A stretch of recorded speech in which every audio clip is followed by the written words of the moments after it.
Orioles are on Masson on a hazy, hot, and humid night at Camden Yards. The Birds tonight begin a 10-game homestand with the first of 3 against the Seattle Mariners.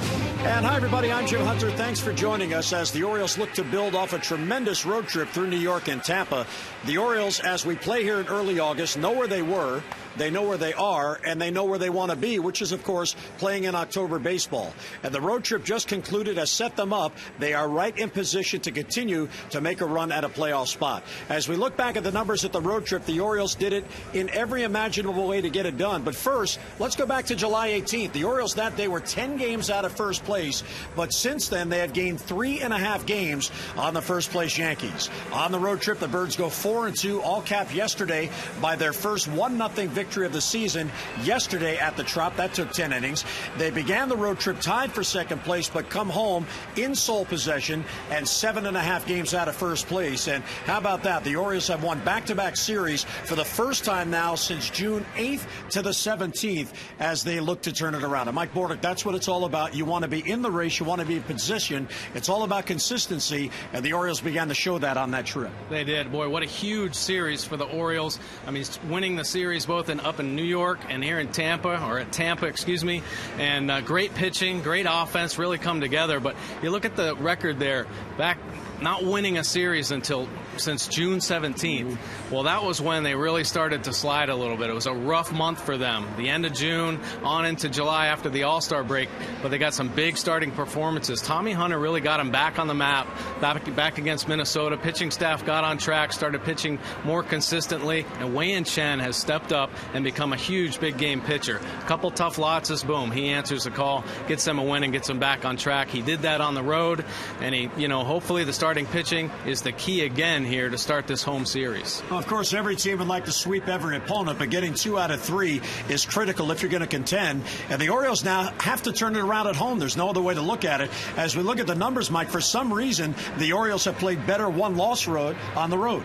Yeah, they have. I mean, it's really uncanny because you don't expect that. Teams usually fare much worse on the road. They've been playing very well. Great pitching. Obviously, the offensive numbers a little bit down on the road, but the pitching has been fabulous. It's tough to pitch here. Let's be honest. Tough to pitch here at Camden Yards. That's why that earned run average is up a little bit. I think opposing teams come in here, and they just love to hit here. Great backdrop. They feel comfortable playing at Camden Yards, and the pitchers just have to execute a little bit better. Our offense plays better here at home, but the numbers, you just have to outscore them, and the pitching has to just be a little bit more consistent, keep the team in the ball game. Now, the Orioles won that dramatic game yesterday, 1-0 in 10 innings. It had playoff atmosphere at Tropicana Field. How much can one game carry a team that is now to begin a 10-game homestand? Well, I think that whole road trip really had a lot of pressure on the Orioles, and I think they build on that. They have to build on that. Huge implications there going against the American League East, and especially against the toughest pitching in baseball, going against Tampa Bay,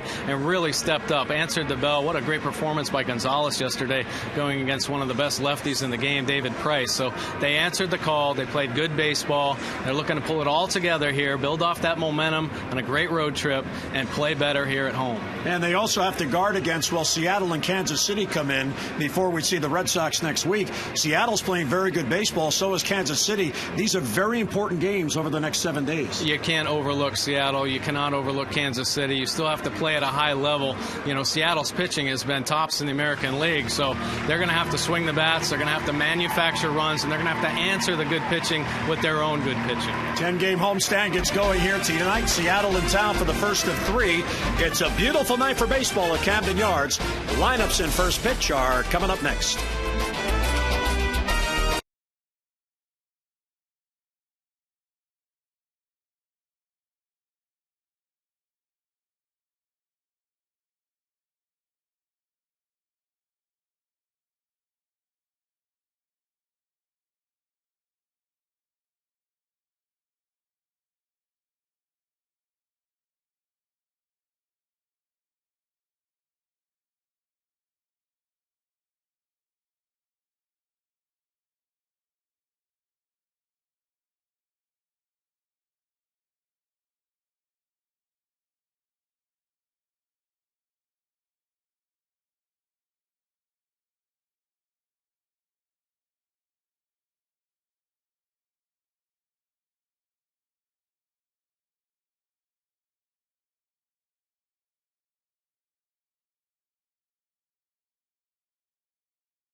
Baseball on Masson is brought to you by Southwest Airlines. Find our fares online only at southwest.com. And by Jeep. Jeep and the unique brand of freedom you'll find only in the full line of Jeep vehicles. Visit Jeep.com to learn more. Back home at Camden Yards as the Orioles get set to begin a 10-game homestand. They also have a day off next Monday, so 11 days at home. Our Train game time temperature. Visit Train.com for an independent Train comfort specialist dealer near you. It's hard to stop a Train. 90 degrees, 41% humidity. It is hazy hot, and yes, it is humid. West-southwest, 7 miles per hour, partly cloudy skies, although beautiful sunshine over the warehouse. Time now for the starting lineups for the Mariners, presented by Dodge. See your authorized Dodge dealer and experience a world of performance, design, and fuel efficiency. Schedule a test drive or go to Dodge.com and check out our powerful lineup. Dustin Ackley, Michael Saunders, and Jesus Montero up top. Montero's been on a tear after a slow start in Seattle. 343, 2 homers, 14 ribbies in his last 18 games. Jaso Seager and Karp with Casper Wells from Towson University in left field, and Eric Thames and Muneyori Kawasaki at shortstop batting ninth. And here's the AFCIA Intelligence Report. Visit AFCIA.org, the Association for IT Pros. For Chris Tillman tonight, keep rolling. After not being able to get consecutive wins in his 2 years in the big leagues, not only did he get 2 wins in a row, but he's going for his 4th tonight, and he wants to keep the Orioles on a roll as well. And he's got to find his rhythm early in order to do that. Tell you what, he's had a rough first inning. He's given his earned run average is over 11, but after he gets through that first inning, he's been lights out. Just a .82 earned run average. He's got a good mix. He mixes his fastball, cutter, change, curve, and slider, and that's the way he's going to be able to be effective, mixing up his pitches and keeping this Seattle lineup off balance. Well, Tillman making his 6th start, and he will go to work on Dustin Ackley, the leadoff man. And first ball swinging, there's a foul out of play, and it's 0-1 and underway from Camden Yards.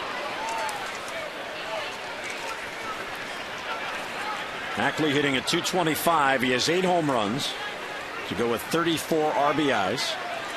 One of the many young players on the Seattle team as Tillman misses up and away, and a ball and a strike. Here's Eric Wedge, the manager of Seattle, doing a good job with this young team. And a foul straight back below us, and quickly 1-2. I was talking to Rick Adair earlier today about Chris Tillman and his problems in the first inning, and I had talked about finding that rhythm. He's a little bit in between when he starts a ball game. Out in the bullpen, he seems to be fine, but just the emotions about getting in front of a crowd here at Camden Yards or wherever it may be kind of ups that adrenaline, and just having a hard time right now earlier in the ball game trying to control that. A little bit too fast at times, a little too slow at times. Ackley fouls off the 2-2, so he stays alive. Dustin Ackley 2 out of 12 on the Seattle road trip, which began in New York. They dropped 2 out of 3 to the Yankees, then took a train down to Baltimore for tonight's game. They are 51 and 59 on the year. 2-2, he got him. Wieters blocks it. He'll make the play to first to Reynolds. A good start for Chris Tillman, a leadoff strikeout as Ackley's retired and 1 away. Great breaking ball here from Tillman, working away with some fastballs. Nice 12-6 bite on that late bite. Right in the back end of the plate. Ackley chases. Good block by Matt Wieters as well. Now 1 down. Here's Michael Saunders, who plays in center field for the Mariners. .258 average, 10 homers and 35 RBIs. Eric Wedge has 7 left-handed batters in the lineup against Chris Tillman. And that one sails wide, 1-0. Tillman no stranger to that. 2 starts ago in Cleveland, 9 left-handed batters he had to face and ended up winning that ball game.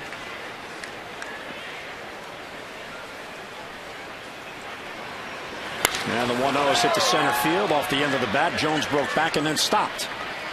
And Adam is there, and 2 men down. Time now for Inside the Numbers, brought to you by Kia Motors. To learn more, visit kia.com. And how about how the team pitched over the weekend at Tropicana Field? Absolutely fantastic. 2-1 with a save, a 0.67 ERA, just 2 runs allowed in 27 innings. Team has not allowed a run now in 22 consecutive innings. And look at the bullpen. You talk about stingy. 7 1/3, 1-0, 0 runs allowed, and a save yesterday from Jim Johnson. Yeah, great stuff. Starting pitching has been solid, getting deep into a ball game. And when you can set that bullpen up after getting into the 6th, 7th, 8th inning, man, oh man, they've been lights out. Jesus Montero took a strike, and he takes another, and it's 0-2, and Tillman gets the first 2 outs, and now he's got a little spring in his step as he attacks Montero, the DH. 2 outs, nobody on here in the first. And a foul back, late defensive swing, and Montero stays alive. And here's a look at the Orioles defense tonight. Lou Ford gets a start in left field. Adam Jones in center. Markakis in right. Robert Andino with back-to-back starts at third. Hardy and Quintanilla up the middle. Mark Reynolds at first, and Matt Wieters behind the plate. And a tapper out in front of the plate. Tillman, he has to hurry. He fires, and he got him. That was a tough play for Reynolds on the back end. Montero ran up the line on the grass. 3 up, 3 down. Seattle doesn't score. Here come the Birds.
Back home in Baltimore, bottom of the first, Southwest Airlines starting lineups for the Orioles.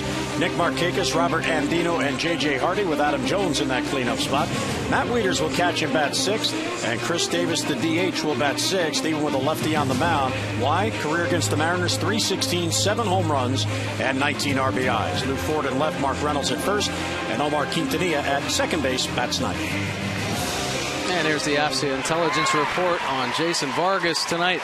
Love July. American League Pitcher of the Month for July. Perfect 5-0 with a 1.64 earned run average.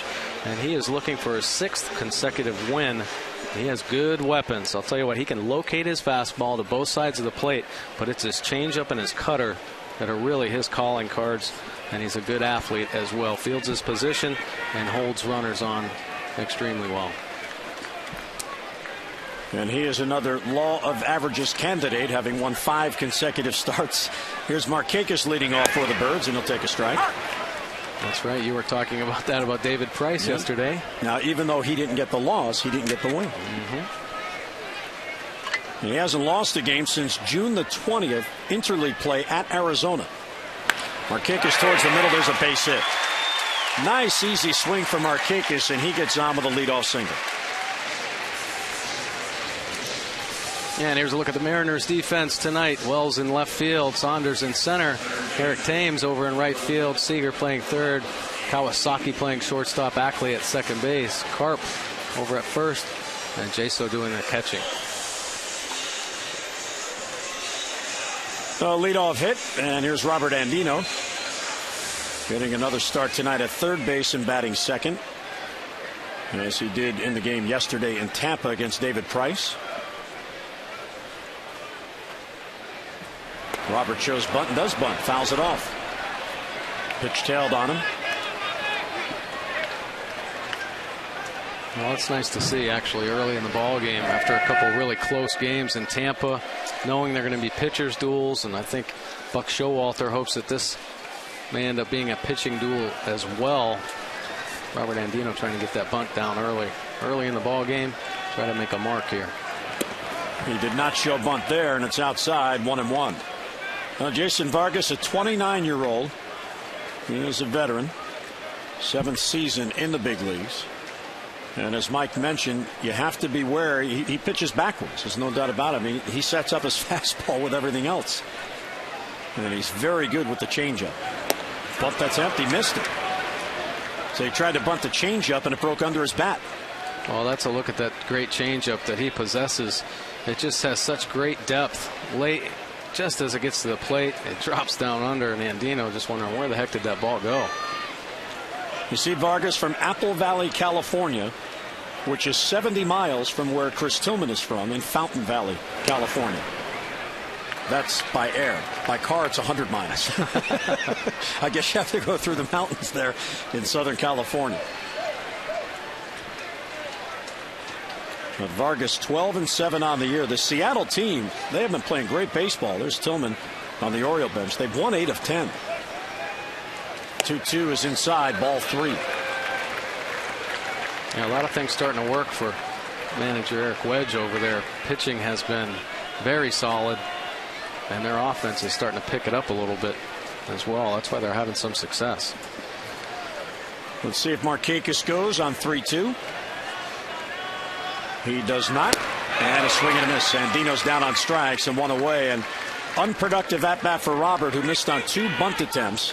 And Vargas strikes him out. Oh, he got a steady dose of changeups at the end. Another great one there with that late action tailing away right on the black. Look at the breakdown by pitch from Jason Vargas. Changeup and cutter really the most effective pitches for him. It's all set up with that fastball. Even though that average is a little bit higher at 279, he's able to work it in and out. And he throws that changeup off the fastball and the cutter in to righties and lefties. A rare breaking ball right there just for show. Well, I think he's primarily goes to the changeup and the cutter. J.J. Hardy now with Markakis at first and 1 down. And he pops up a changeup. Coming back is Jaso. And he reaches up and he grabs it. Right in front of the Orioles dugout by the step. So Hardy is retired, and after the leadoff single, 2 quick outs.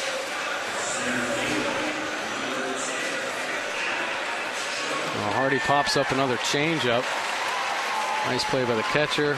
Goes over there and finds himself. Gets pretty dangerous over there when you're dealing with the on-deck circle. A lot of bats and tar and weights over there. Step on. Also, you could fall in the dugout. Buck Showalter was over there to help him just in case. Adam Jones now at 8 hits on the road trip. He remains tied for 9th in the league with 24 and sitting on 99 career home runs. And swings and misses through an off-speed pitch. Look at Adam Jones versus his former team, the Mariners, has had great success against them. It's always a nice payback for a team that gets rid of you. You get a little chip on your shoulder, and he has certainly carried through. Toss to first to check Markakis. Vargas is out of Long Beach State.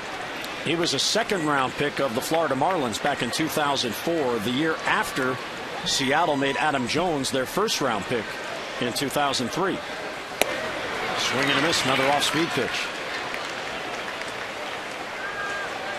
It's amazing how effective he is going off-speed, off-speed.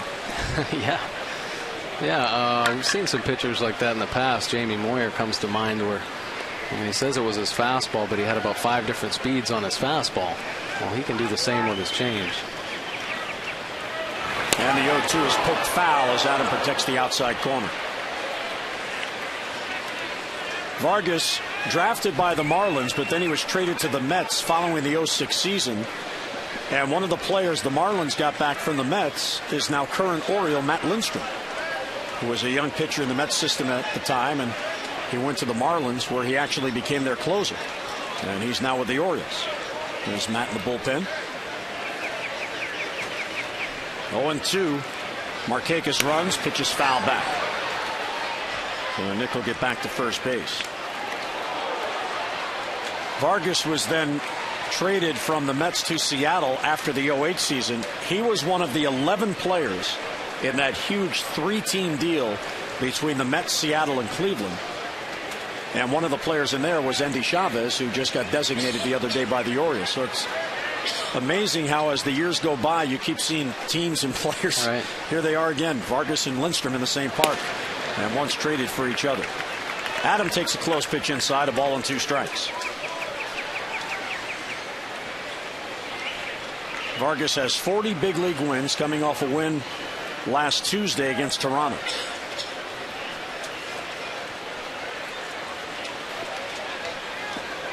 And the pitch is lined, and a base hit to right center field. It got over the glove of Ackley. Markakis is heading to third. Jones flying to second base, trying for 2, and he is in with a 2-out double. Outstanding hitting approach by Adam Jones. He was being worked away, and he went with authority to right center field. Boy, he sure did. Saw a steady dose of off-speed pitches. One fastball he sees out over the plate, and he drives it into the gap. 26th double of the year. Just a short, quick swing. Drives it over there. More impressively, though, the base running for Adam Jones. He takes advantage of Ackley not having his head on a swivel and slides in safely to second base. Well, when you're a middle infielder and there's guys running around the bags, you got to find out where they are. And Ackley did not pick him up. Vargas deals to Wieters outside, 1-0. Matt has had a great year from this side of the plate. There are his numbers overall. He had a good road trip, 7 out of 23. 1-0 is cued up the first base line. The race is on. Wieters running. Vargas picks it up, and he'll step on the base unassisted, and that ends the inning. So Wieters is out. The Orioles threaten, can't score. They strand 2. We'll head to the second at Camden Yards. No score.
Luna. Call for the Luna double and get your second room of flooring free. 877-241-LUNA. Once again, we have a camera in Mike Bordick's office. This is the other side of the office as we look up Conway Street by the convention center. As Mike has that corner office, very palatial. On a hot but beautiful night downtown. There's the light rail bringing fans to Camden Yards, and Chris Tillman off a 12-pitch first inning going back to work. Yeah, nice job by Chris Tillman. Finally makes it through a first inning unscathed here. He's had a couple starts where he's had some problems, and Minnesota couldn't even get out of the first. Last start against the Yankees, gave up 4 runs in the first inning, only to see his offensive team come back and put a 7 spot up.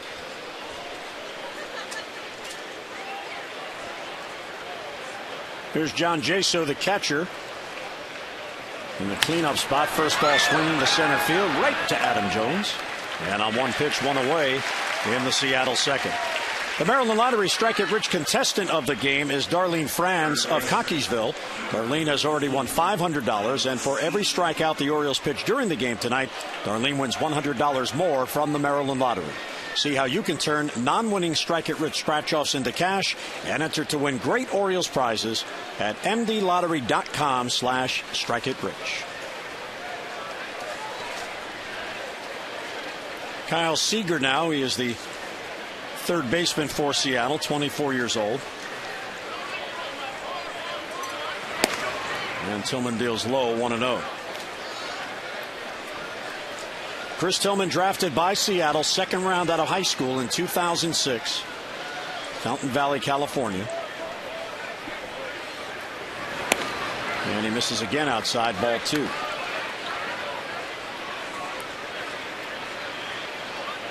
Fountain Valley is a little bit just away from Huntington Beach, away from the coast, but not far inland as Santa Ana.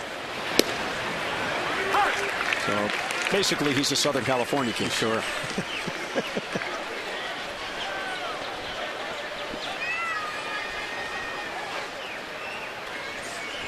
2-1 on Seager, took a strike. And a foul back, and it's 2-2. Kyle Seager, 24 years old. He's in his second season. He was the Mariners' third-round pick in 2009 out of the University of North Carolina. In that same draft, in the first round, they took his college teammate, Dustin Ackley. And they're both in the big leagues in the starting lineup from the same college team, and in the same draft round. Pretty impressive, both of them. Obviously, North Carolina, great program. And the second strikeout for Tillman and 2 quick outs. Went right at him. Yeah, a little cutter there. Stayed with the fastball. A little cut fastball. Drops down and in. Beautiful pitch. Well, Tillman's beyond the first inning, and that's good news. Yeah, it sure is. First inning has been horrendous for Chris Tillman. 11.57 earned run average. But once he gets through that, 2 innings, second inning on, just a .82. See that high opponent average, too, in the first inning. So it's nice to see him get through there unscathed. Here's Mike Karp, who's playing at first base with 2 outs and nobody on. Oh, a lot of movement on that pitch. And a swing and a miss.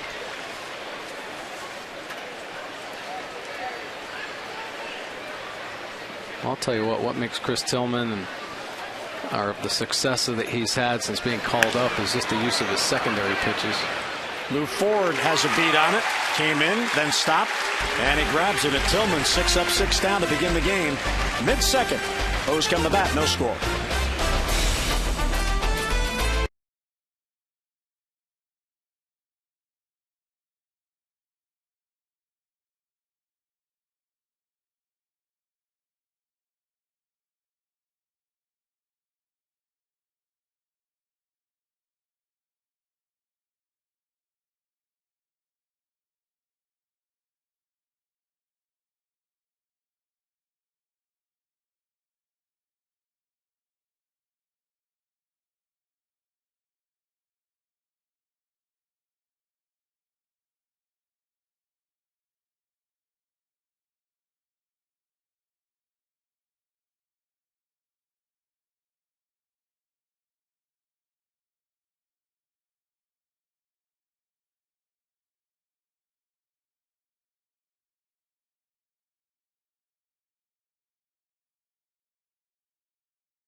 for the Orioles in the second. And Mike, right now, he's probably the Orioles' hottest hitter. Oh, he sure is. He's doing a super job, and he's had success. Obviously, you see those numbers there against the Mariners.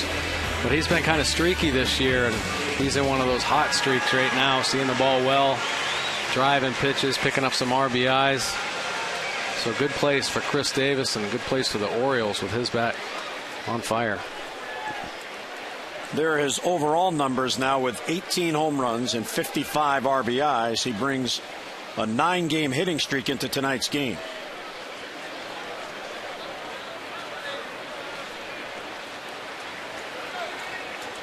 Vargas deals, and it's right there for a strike, and it's 0-1. Now, usually when you have an off-speed specialist like Vargas and a hitter like Chris Davis, it would take away the changeup. But I don't think Vargas cares if he throws the changeup to a lefty. No, he doesn't. He utilizes it to both lefties and righties, and also the cutter. And that's what really separates him from other pitchers. He can locate both his cutter and his changeup to both sides of the plate, and both lefties and righties. So Carl Willis is pitching coach on the bench. Mariners have really done an outstanding job of pitching. Of course, they play their home games at Safeco Field as Davis fouls it off. But overall, a team that right now is below 500. Their team ERA is 4th best in the league at 3.76. Two and two on Davis. Outside ball 3. Of course, now they're on a road trip through New York and Baltimore, 2 AL East teams. And even though they've been hot, they did drop 2 out of 3 against the Yankees. 3-2, swung on and missed. A slow curveball, and Davis down on strikes. Well, you don't Second see K this, for Vargas. You don't see this pitch very often from Jason Vargas, but nice little breaking ball, mixing it up a little bit, changing some eye levels, and gets the swing and the miss. And our Nissan pitch tracks get to Nissan's Summer Saving Days. The event will end September the 4th. Visit TruceNissan.com and hurry into your local Nissan dealer. Here's Lou Ford batting 1 out, nobody on. Looks at a breaking ball for a strike, 0-1. Has Vargas thrown a fastball yet? Yeah, and Adam Jones ripped into the gap for a double. 0-1, a swung on and missed, and there goes the bat. Yep, that's the kind of off-speed pitch he has tonight.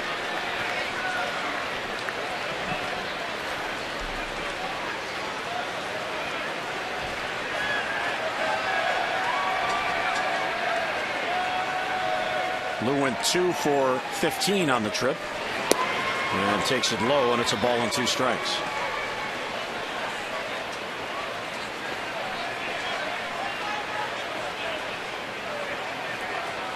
Lou Ford and Nate McClout have settled in as a partnership in left field. And he goes the opposite way down the line. Will it stay fair? And no. Foul in the corner. Time now for the AT&T Mobility Trivia Fact. Lou Ford has a 12-game hitting streak against the Mariners that dates back to 2005. Currently the longest active hit streak in the majors against the Mariners. When you own a record that goes back 7 years, you're on to something. Yeah. Well, you're getting about 2 hits a year. And a broken bat, make it 13. There's a base hit. The bat barrel ended up by third base, and Lou Ford has a 1-out single.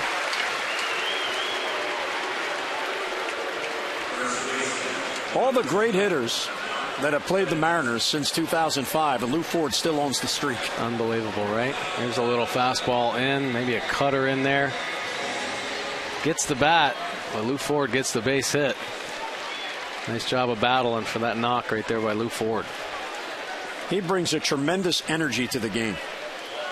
He does. There are a couple players now. Of course, McCluth and Lou Ford both battling their way back to the big leagues, getting opportunities by the Orioles in AAA, and having some success here helping the big club. Mark Reynolds looks at a pitch outside, 1-0.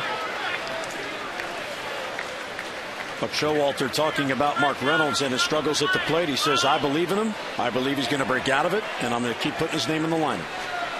And the truth is, the only way you can break out of a slump is to be in the lineup. You can't break out of the slump if you're on the bench. And a foul straight back, 1-1. Well, he had started making some progress there against the Yankees. He got a few hits in that series. Boy, that pitching in Tampa Bay really shut him down a little bit. So hopefully back on track here, working hard with Jim Presley. There's the Orioles hitting coach. And have a good homestand. Yeah, Mark was 0 for 9 in Tampa with 6 strikeouts. Line drive to the gap in left center field. That's a base hit. And that's going to get down and get to the wall. Ford can fly. He's hitting the third. He's being sent by DeMarlo Hale. Here's the cutoff. It's dropped. And Ford will score. Reynolds comes through and the Orioles grab the lead.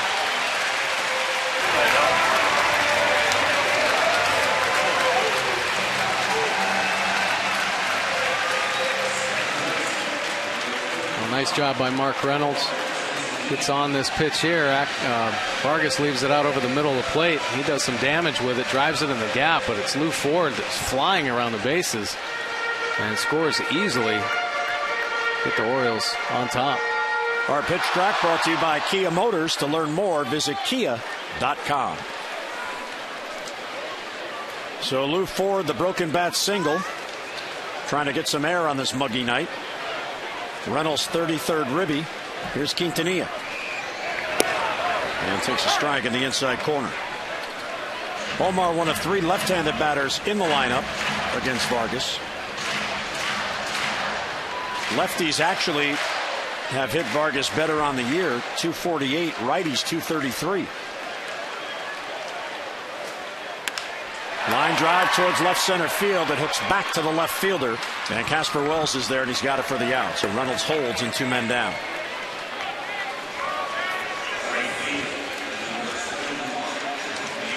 Vargas gets the second out. Orioles, with that runner out there at second base, would love to get that second run in. As Lou Ford got it going with a 1-out single.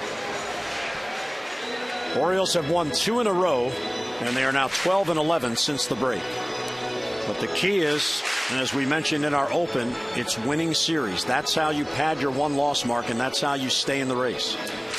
And they not only won back-to-back series on the road trip, they did it in 2 tough ballparks and 2 division opponents. Yeah, and you've talked about momentum and trying to build momentum. Obviously, you can build momentum by winning series, but a couple keys before the 2 series that they went on the road with. They were able to salvage victories after almost being swept by both Tampa and Oakland. They were able to come away with some wins, and especially that last win against Oakland before they went on that road trip, I thought was pretty crucial for that momentum going into New York. 1-0 on Markakis. And he'll take a strike, 1-1. Nick with a single to lead off in the bottom of the first. His 35th hit since the All-Star break. 35 hits in now 24 games. And even better than that, how about this for consistency? He has hits in 20 of the 24 games since the break. Now back on the screen, it's 1-2. If you were going to say who's your typical leadoff hitter on your roster, you probably wouldn't say Nick, but I believe Buck Showalter's onto something here because he gives you quality at bats. He's a line drive gap hitter. He can run, and he knows how to prolong at bats. He has that ability. Sure. Well, we saw that one at bat where started the game off with like 9 pitches and really set the tone for the game. Deep right field, back it goes, and that ball is gone into the flag court. And a 3-0 Oriole lead.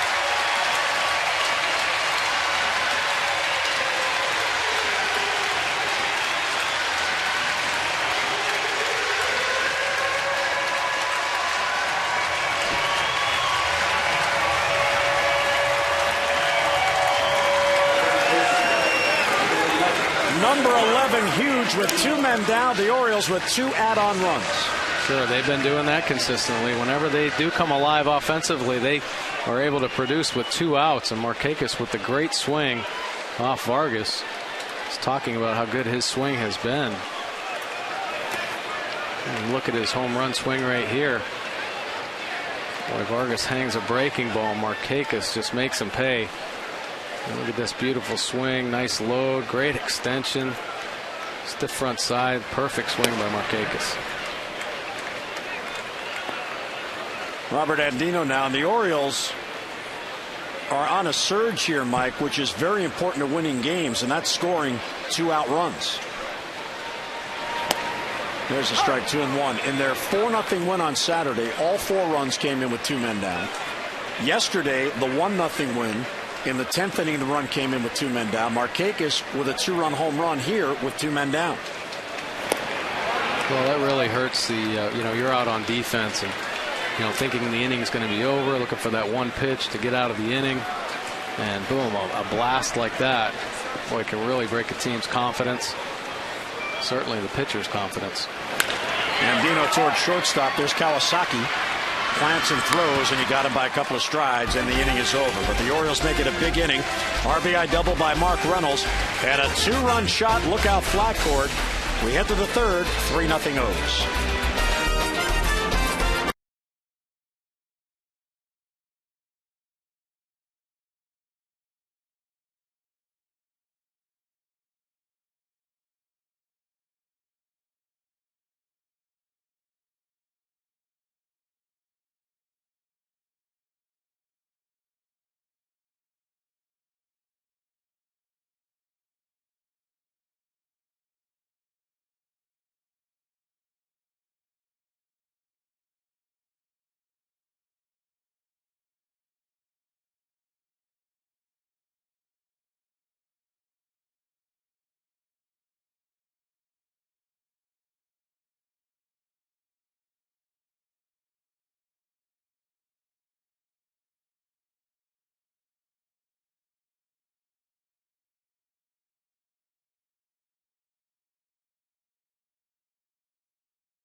Visit farmers.com to find a local agent. We are insurance. We are farmers. And by Blimpie, America's Sub Shop. And Monday night on Camden Yards in our Twitter chatter, Greg Johns is a reporter for MLB.com that follows the Mariners. He just tweeted, well, the Orioles' Chris Tillman threw 2 perfect innings. He's now allowed just 1 earned run in 16 1/3 innings against the Mariners since the Bedard trade. And that Bedard trade, there are 2 key components in the game tonight. Tillman on the mound and Mr. Jones in center field. 21 pitches to get through 2 innings. Pass for Wells and a swing and a miss. Of course, Chris Tillman had that great outing against Seattle in the first game he pitched in since being recalled to the big leagues. Curveball's high. Yeah, in that game, he retired the first 10 batters. Then Michael Saunders singled to center field. And he went into the 9th inning having allowed only the 1 hit and no runs. 1-1 pitches high and 2-1. Robert Andino was playing second base that day, and the leadoff hitter got on an error by Andino. He then allowed a double to John Jaso and was taken out. There was an out in the middle. The 2-1 pitch was fouled back. So he ended up going 8 1/3. 2 runs, both unearned, on 2 base hits. But you begin a game retiring the first 10 batters, you're setting yourself up for a good night. Yeah, feeling pretty good.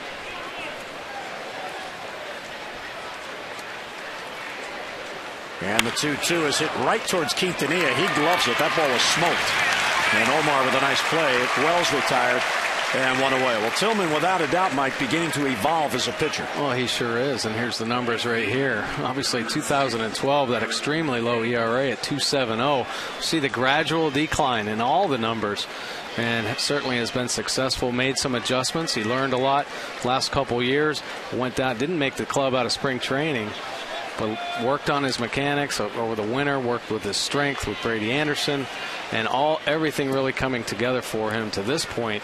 The adjustments he's had to make in his delivery and the strength that he has gained, building that confidence up, and has certainly proven to take advantage of everything he's learned. Thames check swing, and it skied to left. Ford came in, has to stop. He put on the brakes just in time, and 2 men down. Of course, he's getting used to Camden Yards, only his second game here in Baltimore. Well, the Orioles Legend Celebration Series returns this Saturday when Eddie Murray will be honored with his bronze sculpture out there in Legends Park in the picnic area in center field. All the gates open at 5. Ceremonies begin at 5:15, and all fans attending the game will receive their replica Eddie Murray sculpture. To help us honor Eddie as he joins his all fellow Oriole legends, call 888-848-BIRD or get online at Orioles.com. And there's another ball sliced to left. Ford is back on it. He's got it. And Kawasaki first ball swinging skies out. And Tillman has a very quick 3-up, 3-down inning. Mid-third at Camden Yards. And the Orioles with a 3-0 lead.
The epidural in his neck for the spasms, and before the game he talked about the immediate future. This maybe changes my thinking a little bit. Maybe I do want to play a little bit longer.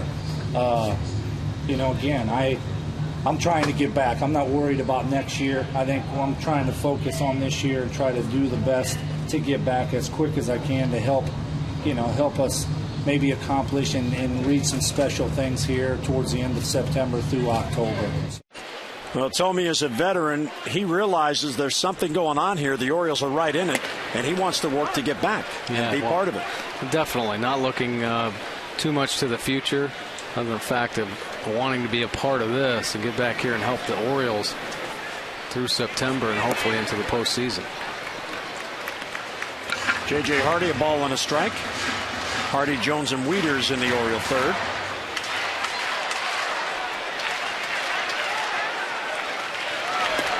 And a swing and a miss. Well, there's two ways to look at why there's optimism that the Orioles are in this for the duration. The pitching is beginning to settle down and come around, and they are becoming a force. And the Orioles still have several hitters who have not been hot, and yet they're still in games. There's a bouncer swept to third. Kyle Siegel will get it across, and Hardy's retired and one away. Well, time now for our Hollywood Casino League leaders. Slots, tables, and dining, the ultimate triple play at Hollywood Casino at Charlestown Racing. Well, runs scored in the American League, and you see Adam Jones with 69. He is on that list. Mike Trout of the Angels, who began the year in the minors, shows you how often he's on base 86 times to lead the American League.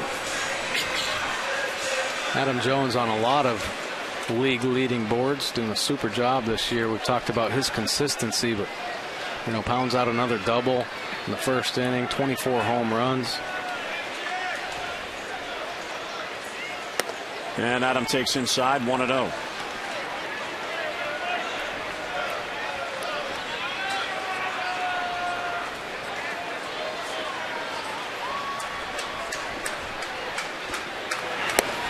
swing and a miss. I wonder how difficult it might be for Adam, because he is sitting on this milestone, and he's well aware he's one away from 100 home runs. You know, just to get it out of the way and then not have to think about it. All right. Well, it's one thing, you know, personally, if you think, okay, 100 home runs coming up, but here on the recent road trip, of course, Ichiro hits his 100th, and then Upton hit his 100th. Kawasaki gets him an eyelash at first as Jones goes down the line, and 2 men out. Well, to me, that's actually the separator right there, Adam Jones. He just never stops, always hustles. Makes it a close play on pretty much a routine ground ball. So Vargas gets 2 outs, and here's Matt Wieters. Matt bounced back to the pitcher who got him at first unassisted his first at bat. And there's a fastball for a strike.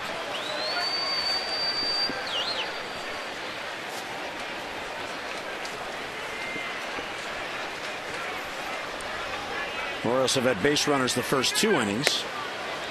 Wieters trying to keep this inning going.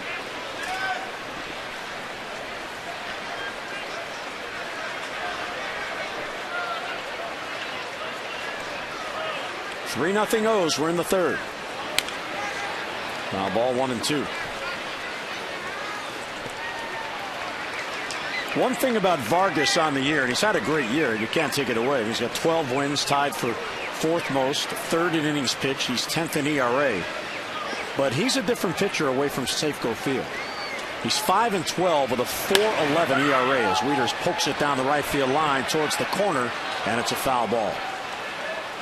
Safeco Field corrects some mistakes where in road ballparks they might not be corrected. Yeah, Safeco Field is definitely a pitcher's friendly ballpark. It's got huge alleys and a slower infield. Take a look at his numbers right there, 8-4 with that 4.67 on the road. Lower earned run average, 2.63 at home. 1-2 to Wieters, poke foul. And Matt Wieters hot zone here as a right-handed batter. Do not make a mistake on the inner third of that plate, because he does some damage. Only real weakness there, up and away and up middle. But pretty good coverage down and away. Make a mistake inside and get his knocks off you. That one came in on him and he fouls it off. That's heading for the upper deck. That's hard to do where he hit it from the right side. And the pitch count mounting for Vargas. Now up to 56.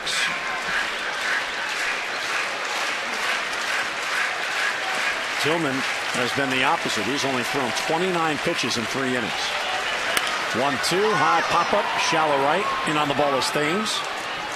And he will get it. And for the first time tonight, the Orioles go 3 up and 3 down. Chris Tillman trying to make it a win for the Birds. He has a 3-0 lead.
7:05 as the Birds and Mariners continue this series, Game 2. And don't forget, it's Ollie's Bargain Night, all presented by Ollie's Bargain Outlet. Every Tuesday home game, all the upper reserve seats are just $9 in advance, $10 on game day.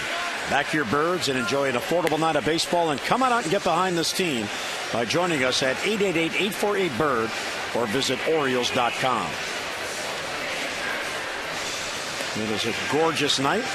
A tad warm, a tad muggy, but it's baseball weather. It's August. Perfect baseball night in Baltimore. And Chris Tillman getting set to go through the lineup for a second time. He's retired all 9 batters, looking for his 5th consecutive win. Yeah, just 29 pitches to do that. Go 1 through 9. Very effective. Good command. For Seattle hitters are helping him out, being pretty aggressive early on him. Dustin Ackley will take a strike at the knees.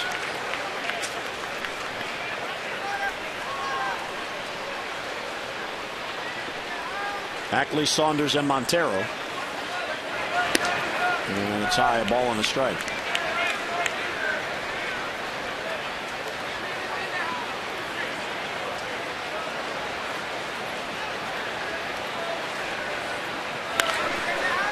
And he puts it in play again to the left side, this time to the shortstop. Hardy's there, and he's got it for the out, and 1 away in the Seattle 4th. Tonight's Masson Mobile word of the day is Birdland. Text Birdland to 29292. Your chance to enter to win a meet and greet with Adam Jones. Stay tuned to Orioles games all week long on Masson for more chances to enter and win. Birdland. Last time they played the game, one of the words was Bordick. Yeah. Well, that's because you have an office. You know, you walk down the hall, you said, hey, for that liner tonight, Bordick. I don't have an office. Yeah, we saw it on camera. I've said I've had an office, but I was just kidding. I don't. I don't know. There was a camera over there before. If it isn't yours, whose office have you been using? And do they know? 1 out, nobody on. Here's the 2-0 to Saunders. That's a called strike in the inside corner. Boy, that's a tough spot for a hitter. That's at the belt on the corner. Yeah, up and in changeup.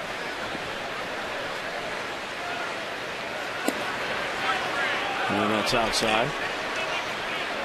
Well, 3-1. And as Tillman sees Michael Saunders being patient.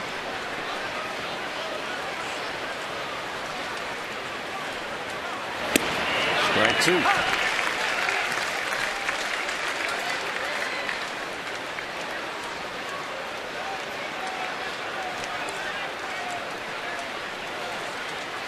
Buck Showalter and the Birds have the lead. And it's low ball 4, and there's the first base runner for Seattle. A 1-out walk here in the 4th inning.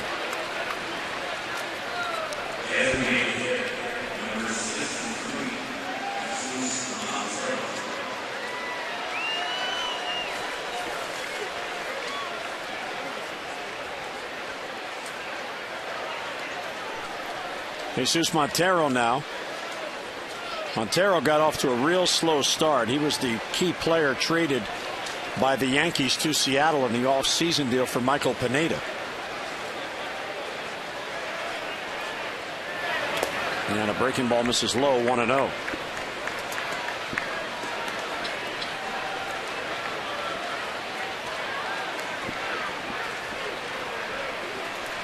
Montero bounce back to Tillman, his first at bat.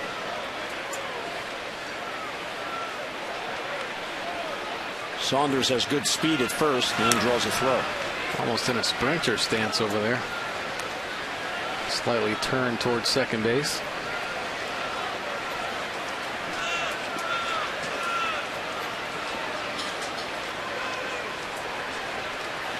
A big lead.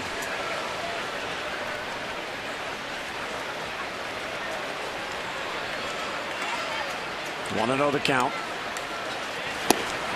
And it's inside, ball 2. Tillman has won his last 3 starts. He's trying to win 4 consecutive starts. It would be the first time an Orioles starter did that since Brian Mattis did it in 2010.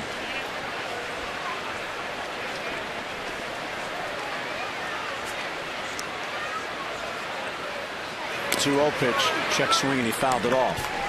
Mattis went through 4 straight starts, August 19th through September the 6th, 2010. He beat Texas. He won in Chicago against the White Sox. Then he beat Boston, and then he won at New York against the Yankees. That's as good of a stretch as you're going to have.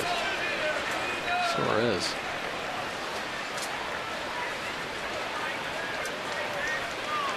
With 2-1 the count on Montero. Saunders at first, the 1-out walk.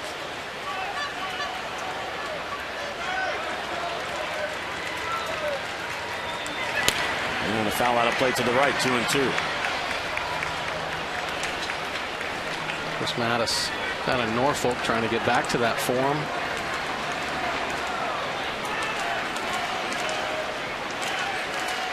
Yeah, we understand his start has been pushed back a couple of days this week. This turn through the rotation, got a little hip thing going on.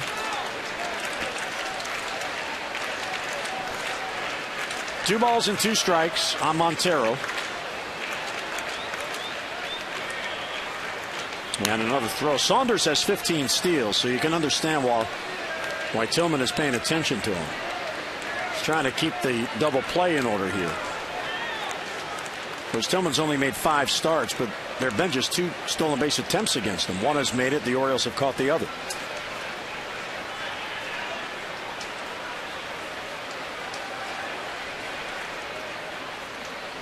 Two and 2. Saunders runs, and it's fouled off. Look out in the crowd. Check swing, and he fouled it off, and unfortunately it hit a chair. I'll tell you what, it was lucky for Saunders that actually Montero did foul that ball off, because it was a great pitch for Matt Wieters to catch and throw on up in the zone. Wieters is coming out of there. He does it probably better than anybody in baseball.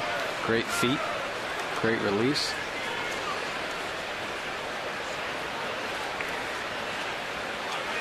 Down holding 2-2 on Montero. Saunders does not run, and a called strike 3 on the inside corner. What a pitch. Montero gave up on it, and it broke right back in on the corner for a strike. Yeah, really pitched Montero tough here. Really didn't hit his spot, but got away with this one. Wieters wanted that ball on the outside corner, came back over, and Wieters frames it nicely, catches it with that stiff glove, gets the call.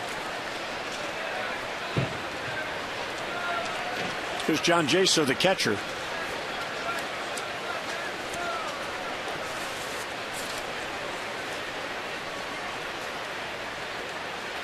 First ball swinging, fouls it off his feet.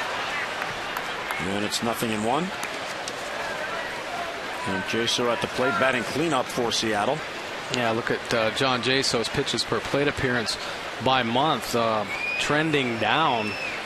Really starting to get aggressive here in August. You see in May just kind of taking his time, over 4 pitches per at bat. Now here in August says, hey, if it's around the plate, I'm going to start swinging at it. Maybe he was getting eaten up, falling behind. A lot of times that happens with hitters. They find themselves down 0-2, and then they got to go to work and battle. Well, he doesn't want to waste those pitches. Bounce right to Reynolds at first. And he'll go to the bag, and that retires the side in the 4th. A 1-out walk and 1 left. We are at Camden Yards heading to the bottom of the 4th. And a 3-0 Orioles lead.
And on a hot night, this is a 10-game homestand and the first of 3 against Seattle. Chris Tillman's on the mound. He needs some help. He's getting it. How about Mark Reynolds with an RBI double? Birds not done in the second. Nick Markakis home run on the flat court and a 3-0 lead as the Orioles try to get this homestand off to a good start and win their 3rd consecutive game. The youngsters here, school still not in session, so the fans having fun. That's what it's all about. Playing good baseball, making the hometown fans happy, and you hope you see them back here tomorrow. That's right. Kids still out of school. Nice to see them here. Well, Jason Vargas going back to work. He's retired 4 in a row since the Markakis home run. Pitch count at 57. And there's a strike call to Chris Davis. Chris struck out his first at-bat, looking to extend his hitting streak to 10 in a row.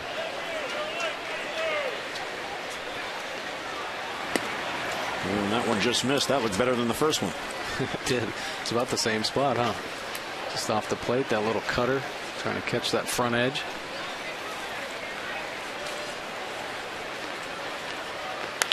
Hard hit ball towards the hole. There's the first baseman, Karp. He'll flip to Vargas, who gets there a step ahead of Davis. And one down here in the 4th inning. Fans on Thursday, big day. First 10,000 fans 15 and over receive a Wei and Chen t-shirt. This is a unique shirt. It features Orioles on the front and Chen's name on the back written in Mandarin Chinese. Certain to be a collector's item. So get your tickets and come on out and join us. 888-848-SIR. Visit Orioles.com and, of course, purchase your tickets in advance and save. Well, and the fact that he's in the hunt for being Rookie of the Year. He is really stepping up and becoming the staff's ace with Jason Hamill out on the DL after knee surgery.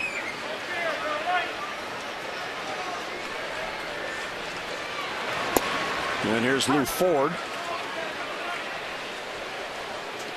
Lou got the rally going in the 2nd inning. He singled on a broken bat to left field.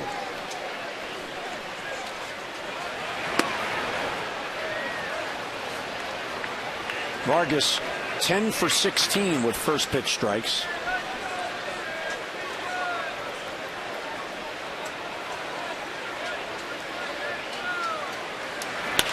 And a high fly ball sliced to right. Eric Thames towards the line. And he's got it for the out. Of course, Eric comfortable here. Former Blue Jay, just recently traded to Seattle.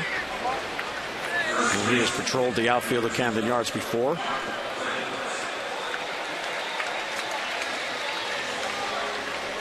It's nice to settle in. The Orioles have had a tough schedule, really going back to before the All-Star break. A 7-game West Coast trip, then the break, a 3-game homestand, then an 8-game road trip. They finally had 6 home games, but then had to go right back on the road to New York and Tampa.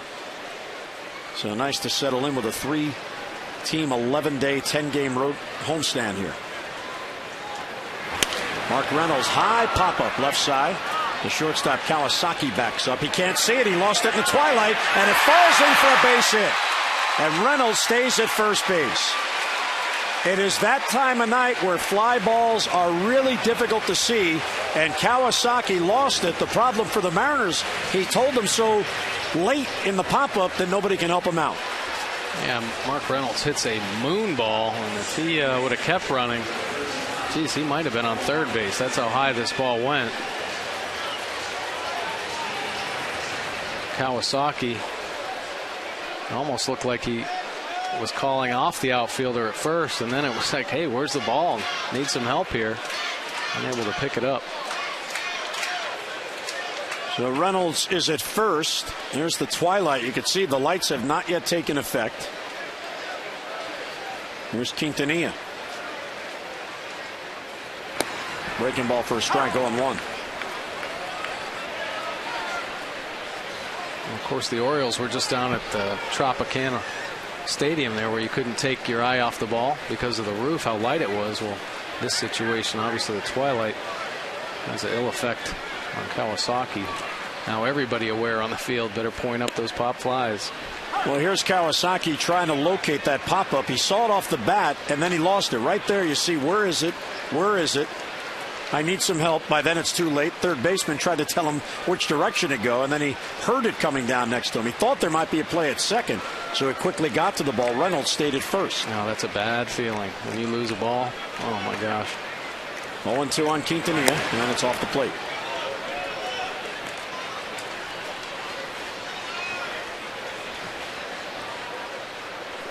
Yeah, it is exactly that kind of a night where the twilight, it makes it very difficult to see those pop-ups.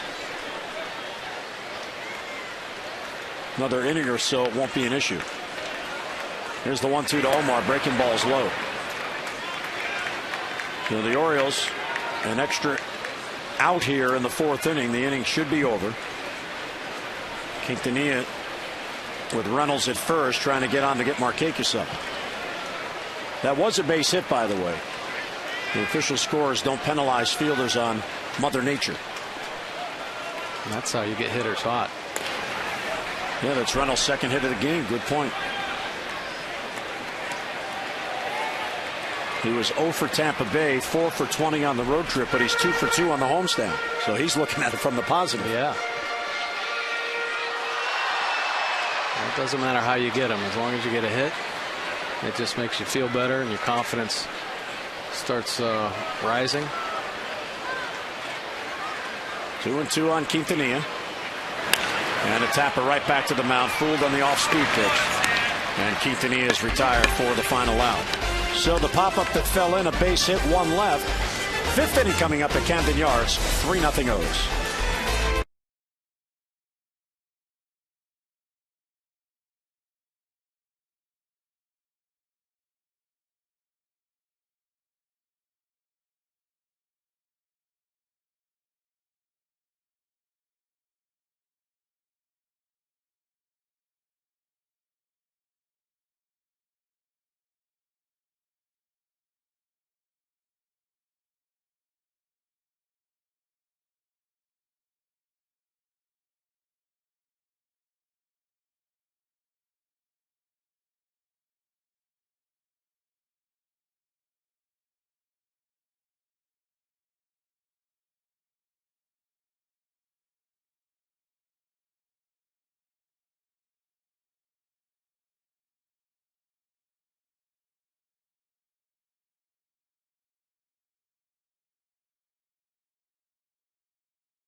On Masson is brought to you by AT&T, the nation's largest 4G network. AT&T, rethink possible. And by Verizon Fios, introducing Verizon Fios Quantum Speed, internet twice as fast as anything America has ever seen. Home Plate Plaza at Camden Yards. Yep, there's the twilight. Pop-ups beware. What a beautiful night. Chris Tillman threw 4 innings tonight. Orioles starters on a roll. Last 3 games plus 4 innings tonight. 18 innings pitched, 7 hits, no runs. Going back to the Chen game on Saturday, Miguel Gonzalez yesterday, now Chris Tillman. That's how you win games. It sure is. Those 5 starters too. Tillman, Gonzalez, Hunter. I mean, they've gotten streaky and done some good things. They won 5 in a row at one point. Another first ball put in play. There's Adam Jones. Twilight doesn't bother him, and on 1 pitch, 1 down in the 5th.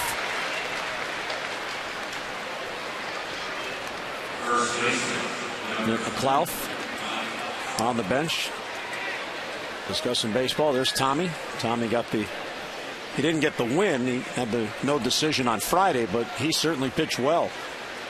He had the tough game to pitch where the Orioles were shut out 2-0. All right. They had some opportunities offensively and just unable to capitalize. Took an offer with runners in scoring position. But Tommy with another good outing. Mike Karp takes a strike.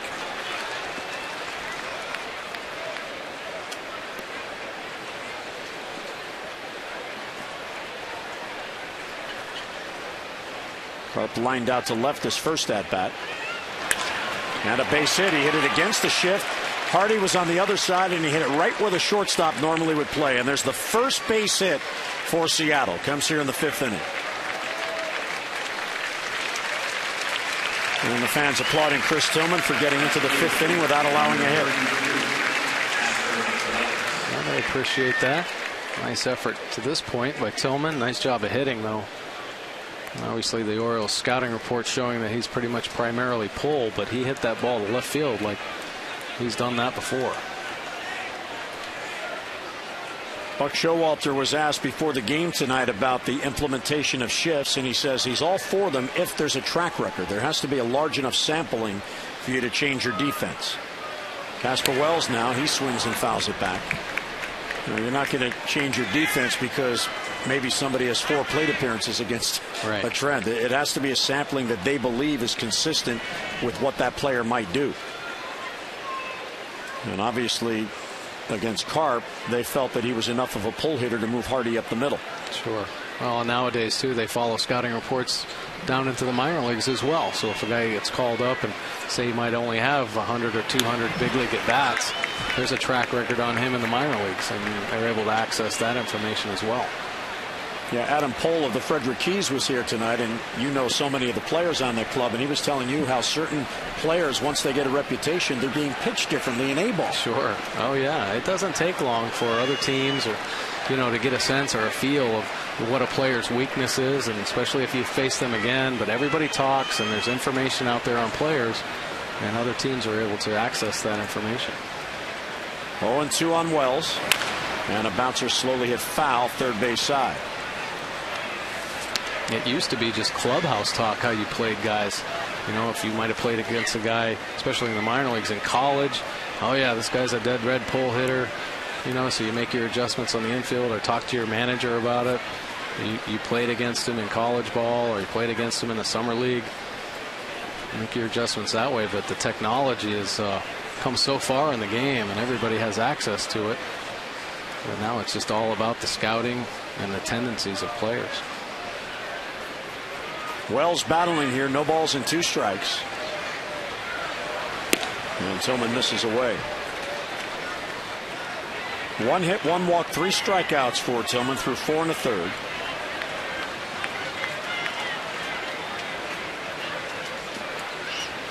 See Karp being held at first.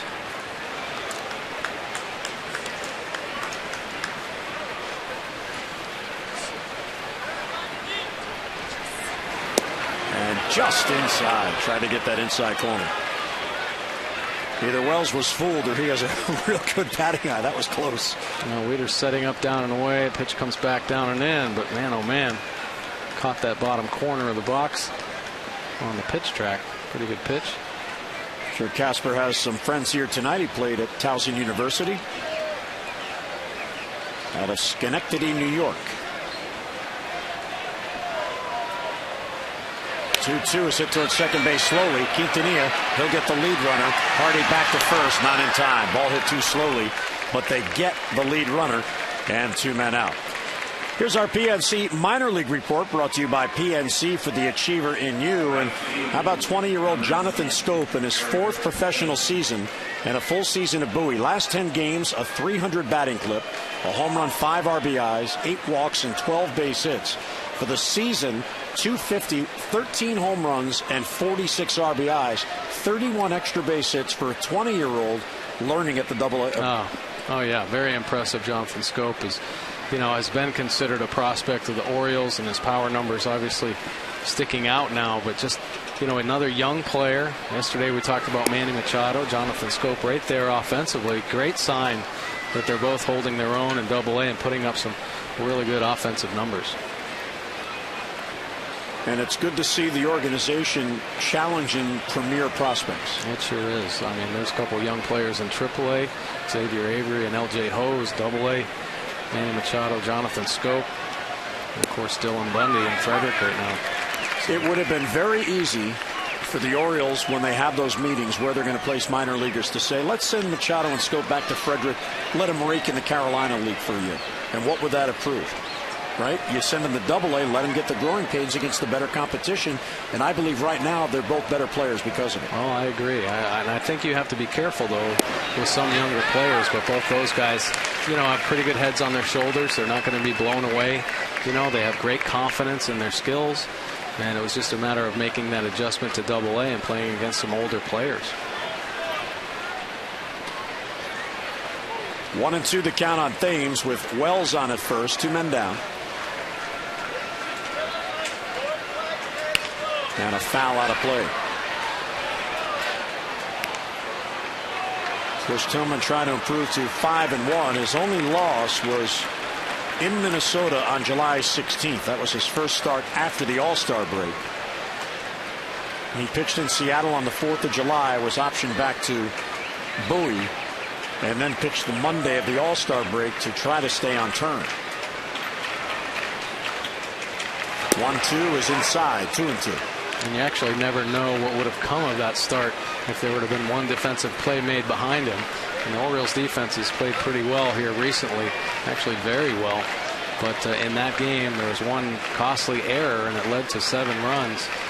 But if Tillman would have been able to get out of that first inning, and seeing how he looks when he settles in, he's throwing very well right now.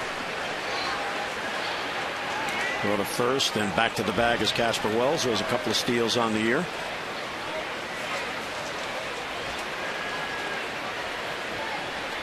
The Orioles are beyond the time of the year where they can speculate on who might turn it around. They're in a race. They need to unify the rotation, and as of late, that's beginning to happen. It is. There's still, you know, some question marks. Miguel Gonzalez has been great. You wonder how he's going to respond when he has to face teams for a second time, the adjustments he makes. But I'll tell you what, the stuff that he has and his ability to locate his fastball, you know, I think is going to prove to be successful for him. He's really stepped up and done a nice job. Eric Thames is battling here. This will be the 7th pitch in this at bat. Count even 2-2 with 2 down. And a high pop-up left side of the infield. And Dino calls. And he's got it. And the inning is over. So a base hit at 1 left. We're through 4.5. Tillman pitching a gem. 3-0 Orioles.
Nothing lead as we head to the bottom of the 5th, first game of a 10-game homestand. And welcome into our booth, Jim Hunter and Mike Bordick.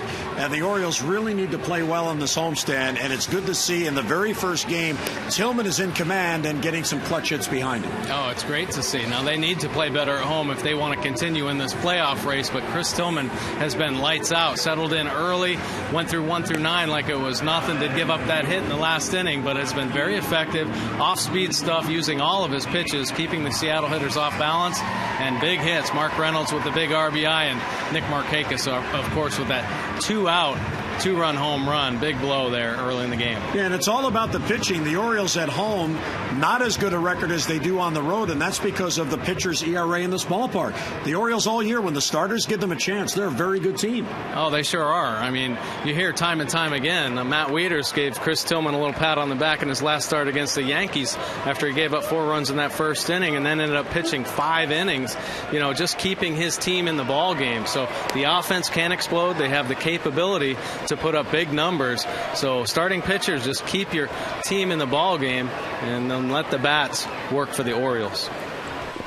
Nick Markakis takes strike 1, leading off in the 5th. And a ball hit towards the middle. He cued it.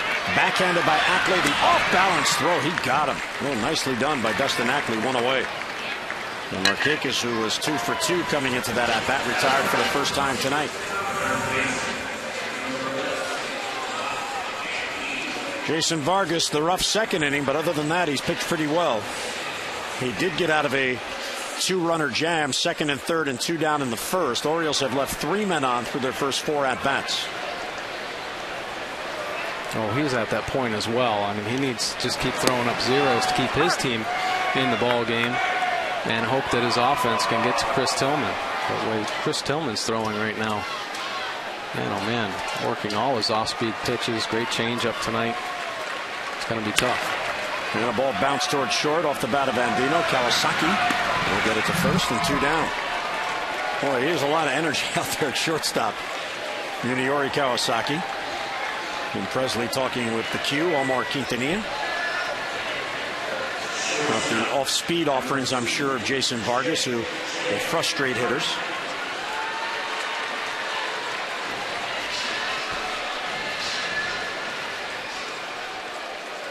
You know, 7 ground ball outs through 2 outs in the 5th. J.J. Hardy will take strike 1.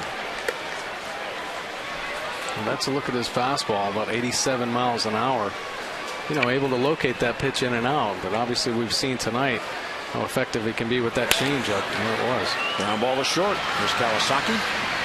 And a quick 3-up, 3-down inning on 3 ground ball outs. So Vargas sets down the O's. We're left to the 6th.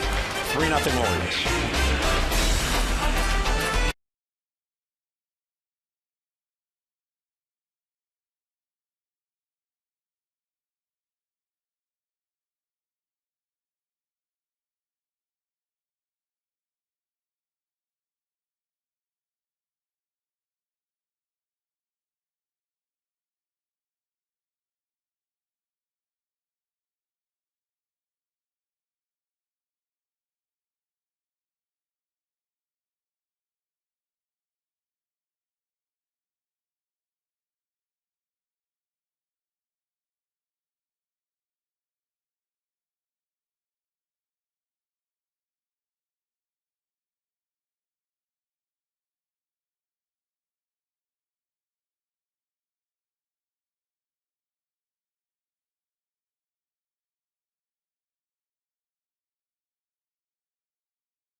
Delivers a double in the gap, scoring Lou Ford all the way from second base, and Nick Markakis answers with a 2-out, 2-run home run.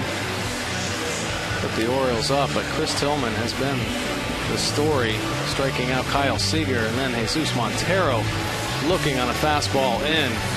Very effective to this point. And this is how we stand. Orioles up 3-0. Nick Markakis with that 2-run home run in the second. Mark Reynolds 2 for 2. The RBI double in the second. Chris Tillman, 5 innings pitched, just the 1 hit and the 3 Ks. Some youngsters having fun. Put me on the scoreboard. Put me on the scoreboard. And they did, I think. Yunori Kawasaki fouls it back.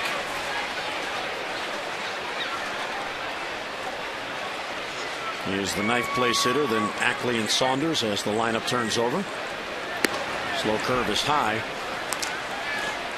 That pitch right there, if he could throw that for strikes, who knows how good he'd be, because it gives the hitters another look. But tonight he hasn't been able to get that in the strike zone. No, only really thrown one good one. He had a strikeout on that. There's a bunt. Tillman can't get it. Quintanilla throws, and he throws it by Reynolds. Kawasaki's trying to get to second, and he will. Tillman didn't get over there. Quintanilla tried his best, and Kawasaki with his speed gets to second base. Well, actually, this is the way you're supposed to draw it up. Really good bunt here. Good pace on that. Tillman makes the right angle, but there's just too much pace on that ball. And Quintanilla with the great effort. And just really tough to be accurate from down there. Ball gets away, and Kawasaki takes advantage of the wild throw, ends up on second base. That is a bunt base hit and an error on Quintanilla, allowing Kawasaki to get to second base. So the error streak ends, and here's Dustin Ackley.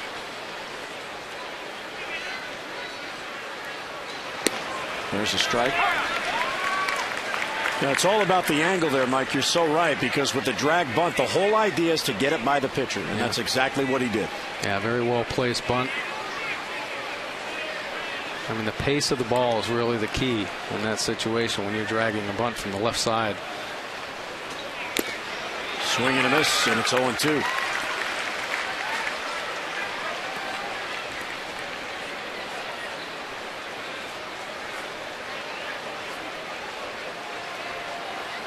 Ackley's 0 for 2. He has struck out and he has popped up to short.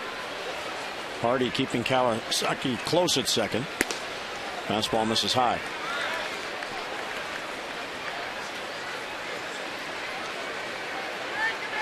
In Tillman's start Tuesday in New York, he had the rough first inning and then settled down and eventually gave the Orioles 5 innings. And it was revealed after the game that he had been ill for a couple of days leading up to the start and still made the start. Hard hit ball to second base. Right there is Quintanilla. He'll get it to first. So there's a good at bat for Ackley, a team at bat as he moves Kawasaki to third with one down.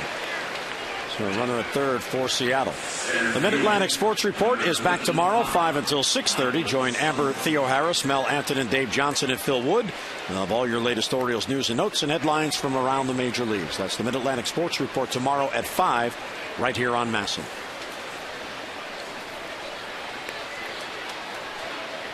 Nice night for a ball game at Camden Yards.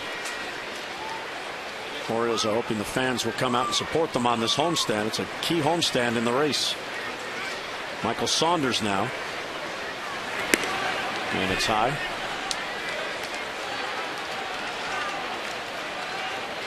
Saunders drew a walk his last at bat. He flied out to center field in the first.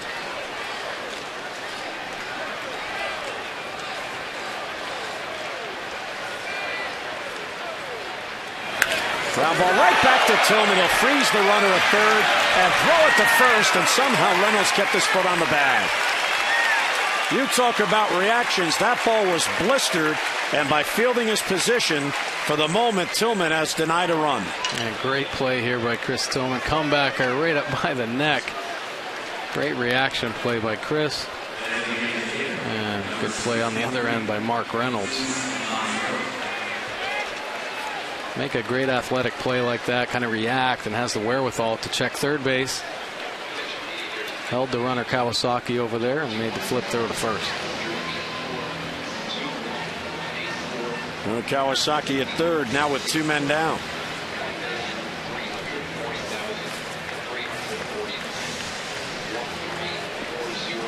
Jesus Montero now will bat.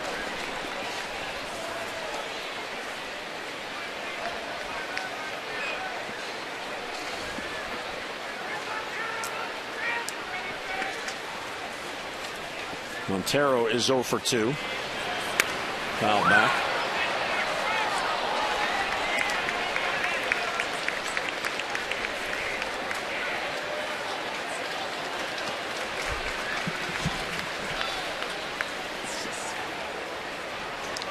Here's Tillman looking for his 5th win on the year.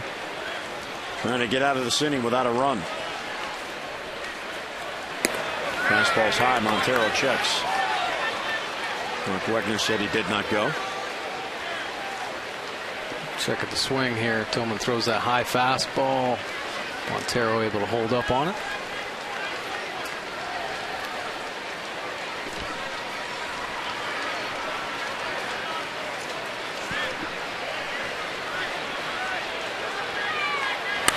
And a high fly ball right center field. Jones and Markakis. It's going to be Markakis, and he makes the catch, and Tillman gets out of it. Outstanding job as Kawasaki at second with nobody down doesn't score. Mid-sixth, 3-0 O's.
The middle game of the three-game series. Zach Britton on the mound against Blake Beaven.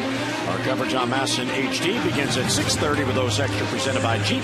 And then game coverage at 7 o'clock. We've got all the access you need right here on MASN. Yeah, well, Zach Britton looking to get back on track, having some command problems. You see that lofty earned run average at 8.35.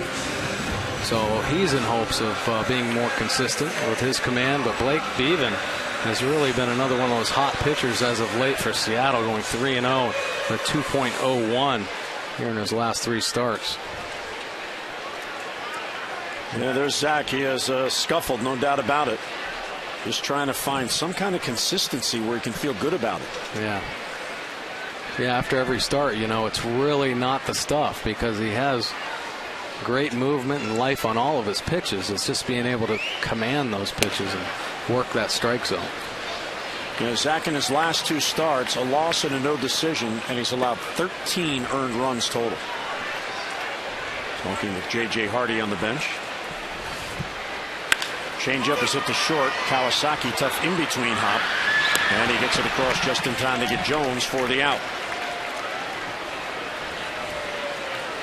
That is 5 consecutive ground ball outs for Vargas. Vargas was a topic leading up to the trade deadline last Tuesday, and you never know where the rumors are started, whether or not the Mariners were actively shopping him or if teams were looking at his season thinking, well, the Mariners are in sell mode. They're thinking of next year already. Maybe we can pry him away. But he did not go anywhere. I guess the Mariners, if there were calls, they didn't get whatever was asked of him. Of course, that doesn't mean he won't be traded this month as long as he gets through the waivers.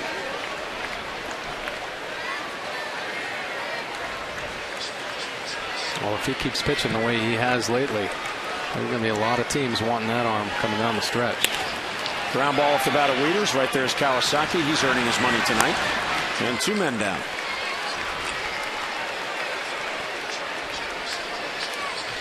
Look at Chris Davis, line drive percentage versus off-speed pitches, and wow, what a great climb it's been here recently. The end of July and now into August has been squaring up the breaking balls and changeups. So this matchup should be good for Chris Davis, which Vargas Doesn't really have great velocity on his fastball, but has been throwing a lot of change-ups and that little cutter, you know, around the mid-80s, low 80s. That one's too tight inside, and 1-0. Vargas will yield the home run, as we saw earlier. Markakis hit it out. That is number 26. 26 home runs allowed by Vargas. Broken back ground ball to second. Ackley has to ignore the bat. He does, and he gets it to first, and the inning is over. So for a second straight inning, 3 straight ground ball outs. Mid-6th at Camden Yard. Davis needs a new bat, but the Orioles have the lead.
Ayala at the official Orioles team store in the York Galleria Mall. Luis will be signing autographs from 11 until noon, and while there you can browse the latest official Orioles merchandise, pick up tickets to any upcoming game, and spend your lunch hour chatting baseball with Luis Ayala. That's this Friday at the Orioles team store, the York Galleria Mall. For all the details on Oriole appearances, just go online at oriolesreach.com. Luis is a very engaging person, so you'll enjoy meeting him. It'll definitely be fun. He always has a good time. It doesn't matter where he is. There was early batting practice today, and he said, hey, I want to be a part of this. He jumped in there and took some cuts himself. Well, that's because you were pitching. Oh, but he hit from the right side, and then he turned around and hit from the left side, so he was having a blast. How did he do? Not good. That's because you were pitching. Fly ball to right. Markakis charging. He won't get there. It falls in. And it falls in right in front of Markakis for a leadoff single in the 7th. Our Rose Extra postgame tune-in brought to you by PNC Bank, for the achiever in you. Tom Davis, Rick Dempsey standing by. They'll break it now. And of course, you'll hear Buck Showalter's postgame press conference, player interviews from the clubhouse, and more. Follows the game. O's Extra postgame presented by PNC. Lovely night in the Inner Harbor. And here is Kyle Seager. Third baseman is 0 for 2. And another first ball swing, and this one's fouled back. With the scouting as it is, it had to be that the Mariners advanced scout said he likes to get ahead. The best pitch may be that first one. Go get it. We've seen that all night long for these Mariner hitters. It does seem like that. Of course, the Mariners' bats are starting to come alive, too. When you have that confidence, you feel like you can be more aggressive up there and drive the ball.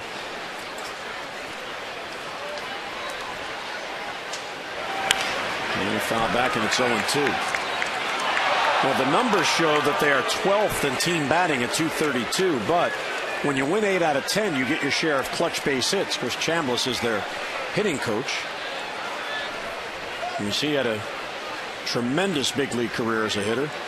Big left-handed hitting first baseman. 0-2 the count on Seager.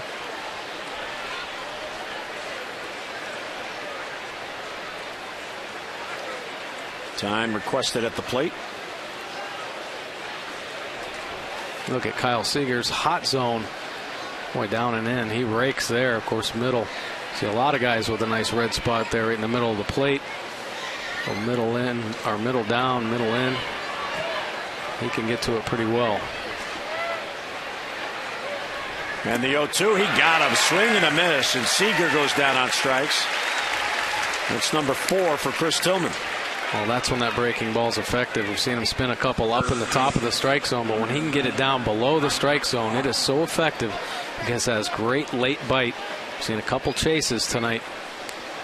Another great pitch by Tillman. Look at there, looking at his young right-hander. Mike Karp is 1 out of 2. He singled his last at bat against the shift. No shift this time. Double play is in order. And a strike on the inside corner. And Chris said, well, if they're going to swing at the first pitch, I'm going to put a little action on the ball. Nice little cutter on the inner third.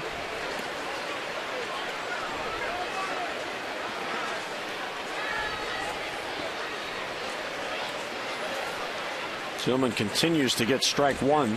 16 of 24 batters, he's done that. And the breaking ball stays outside.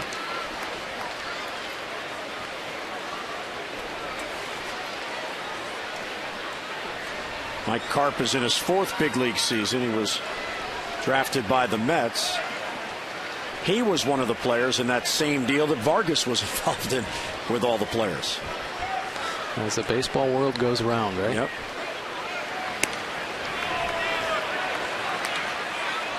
Wieters called for that curveball again, but it missed.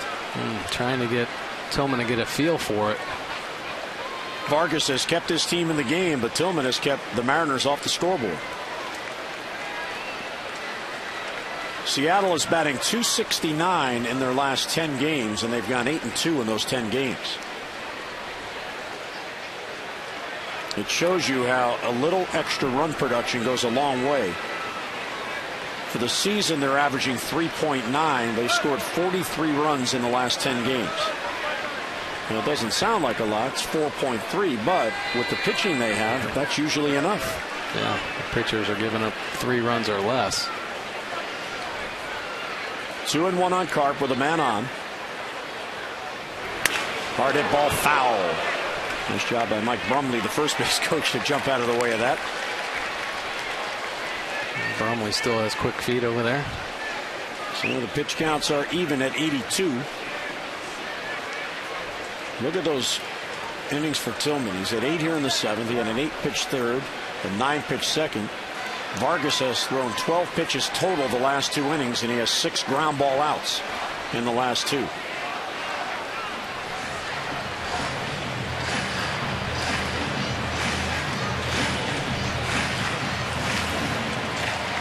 Wieters went out to give Tillman a break.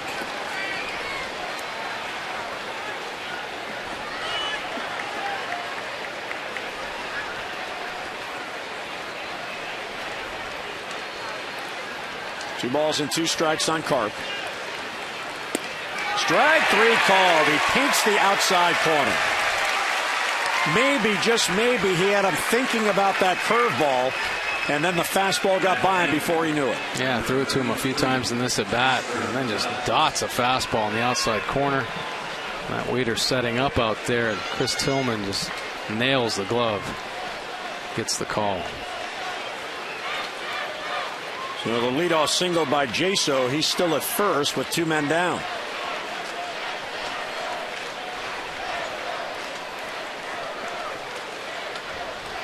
And here's Casper Wells, who is 0 for 2.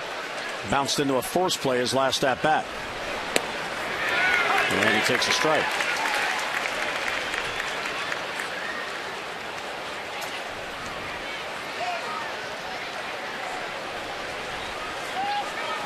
Mariners are frustrated. They look as if, how can we be down 3-0 in this game? Well, Tillman's been that good.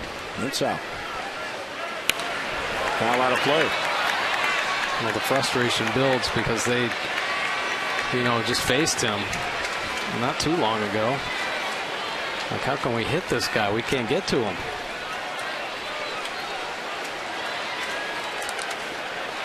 The longest inning Tillman has had is a 4-batter inning. 4 in the 4th, 4 in the 5th, 4 in the 6th, and Wells here is the 4th and the 7th.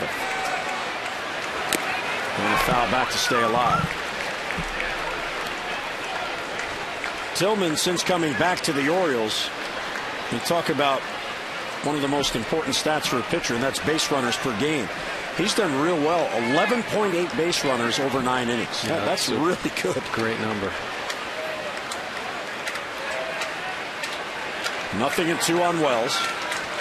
And I think 10 of those are in the first inning. And a fly ball to center. Jones is there. And he's got it for Chris Tillman. Base hit. And one left. He has kept the Mariners off the scoreboard through 7 at-bats. Tonight's 7th. It's brought to you by Jack Daniel's Tennessee Honey. Fly straight. Drink responsibly.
Orioles have a 3-0 lead heading to the bottom of the 7th. Jim Hunter and Mike Bordick. And baseball's a game of firsts. You score first. If you're pitching, you get the first out.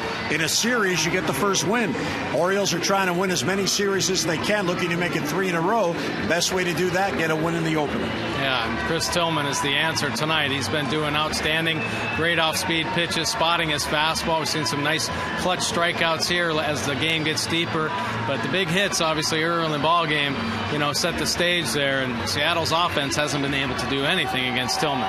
And even though the Orioles have scored only 3 runs, 2 of those runs came in with 2 men down on the home run by Nick Markakis. Those are the kind of runs that help you build a lead and go on to victories. Yeah, well, what's new? It seems like every time the Orioles offense explodes, it's with 2 outs. They've put up big numbers here recently with scoring runs with 2 outs, and Markakis delivers a huge blow to extend that lead to 3-0. Looking to add on here later in the ball game.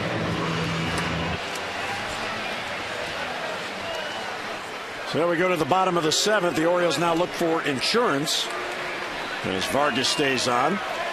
There's Lou Ford leading off.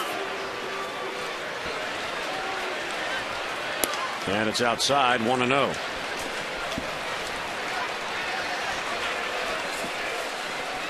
Lou Ford with that broken bat single back in the 2nd inning, which ultimately led to the 3 runs the Orioles were able to put up on the board.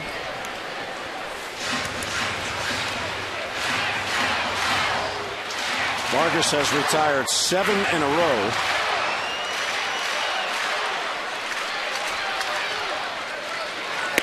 And a swing and a miss. And he's retired 13 of the last 14 batters since the Markakis home run in the 2nd. The only runner to get on since then was Reynolds, and that was the pop-up lost in the twilight. Chopper towards 3rd, tough play. Seager charges, throws on the run, and he just got him. Strong throw by Seager gets the hustling Lou Ford and 1 away. You really have to one-time this one because Lou Ford can run.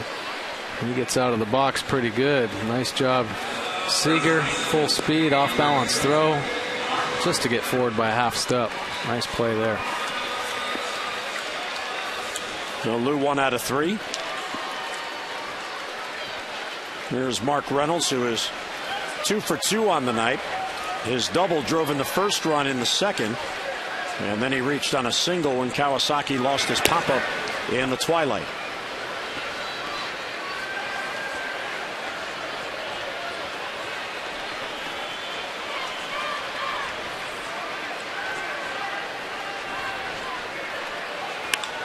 And a pop-up back of the plate. Jaso's back. And he runs out of room.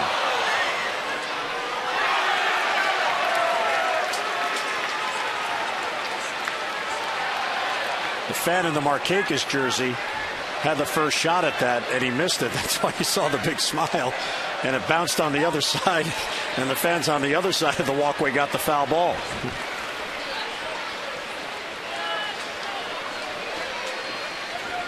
One and one on Reynolds.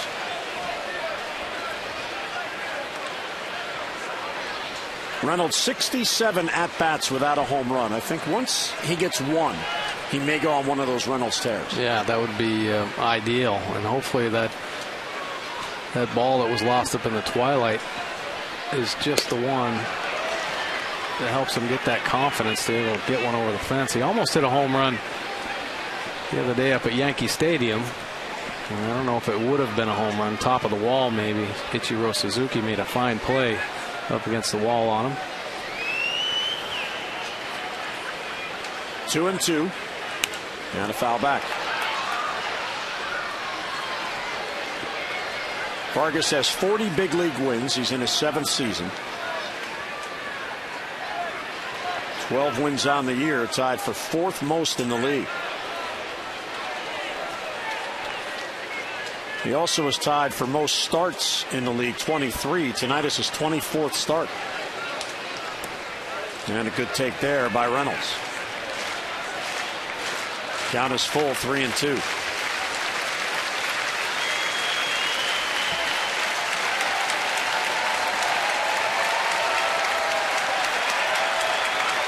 Vargas steals the payoff, and a line drive left field. Back it goes. That is off the wall and in play.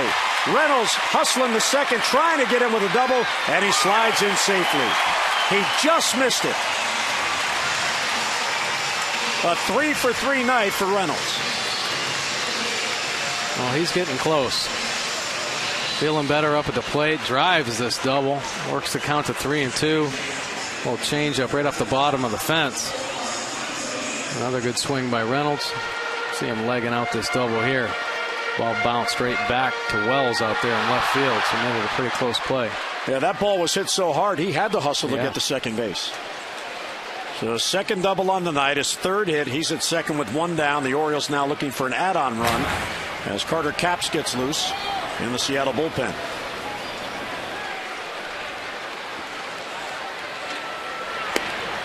Ball 1 low.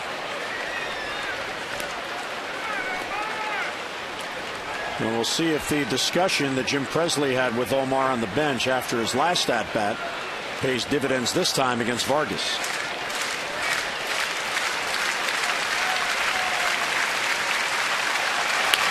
And a ground ball towards short. Kawasaki is right there. And he gets it across and 2 men down. Markakis had the big blow in the 2nd inning. Great swing. 7 of 11 home runs this year at home. And he drove this one up into the flag court. 2 for 3 tonight. And continues to be red hot since the All-Star break. Nick with his 27th multi-hit game, trying to get Reynolds in from second base. Vargas trying to keep it 3-0. Seattle has just 6 outs left to work with in the 8th and 9th. High fly ball right field. Did he get enough? Back out of his Eric Thames. Nope, he's going to get there, and he has it for the out. Nick just got under it, and the ballpark holds it. 1 out double and 1 left. We're through 7 at Camden Yards. Vargas trailing 3-0.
from the Maryland Lottery. For your chance to be the Maryland Lottery contestant of the game, play Strike It Rich scratch-offs and enter your non-winning ticket codes at mdlottery.com/strikeitrich. 21,184 on hand on this Monday night.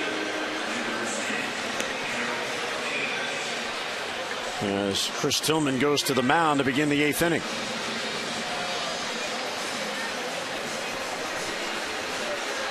'87 pitches, very pitch efficient through 7 innings. Wow, real good. Really been aggressive in the strike zone with all of his pitches. I think what's led to his success. Command of his secondary pitches, able to spot that fastball. Wild swing and a miss by the leadoff hitter Eric Thames. Pretty impressive. Tillman not afraid to throw any of his pitches in any count. Right there, starting him off with a changeup. And a pop-up slicing foul, and Dino over. He's going to run out of room. But it's 0-2.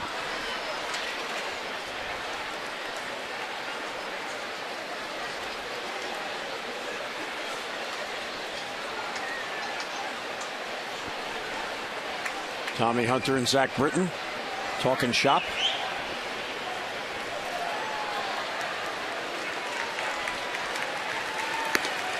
You know, we talk all the time about watching the other 4 starters, watch tonight's starter, trying to pick some information about getting hitters out. And when you look at the starters on this staff, all 5 couldn't be more different. Yet they're still trying to figure out, get a gel. Well, how did Chris do there? How did he get him out? And then try to figure out how to work in their repertoire. Exactly. I mean, because they all have fastballs and off-speed pitches, and they, taking note of how they're getting guys out, maybe setting them up for a strikeout pitch, or able to put a ball in play, induce a ground ball in a certain situation. So everybody paying attention.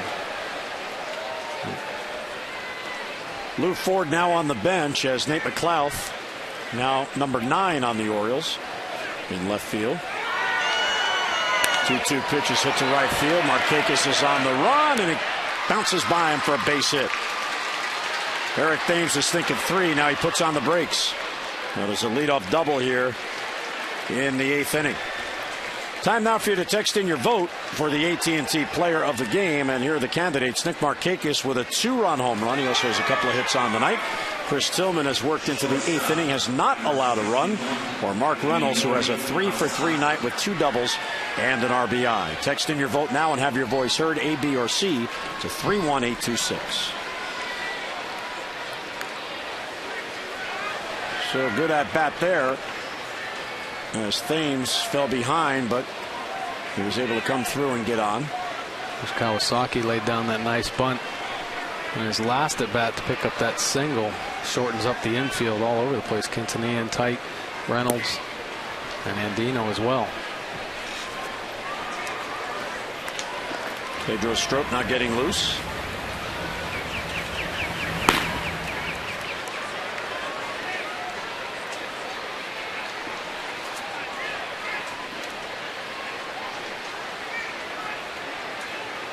The key for Tillman is the man on deck. That's the tying one. Slap foul back out of play.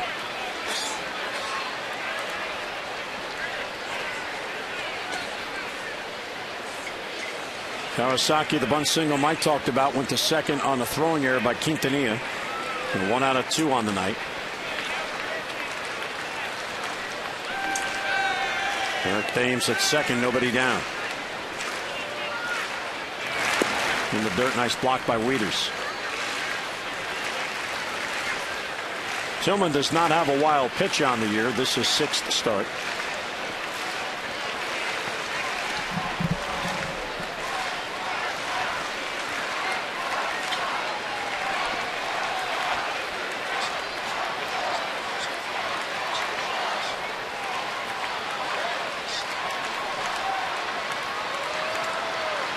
And the 2-1 is check swing, and it's low, ball 3.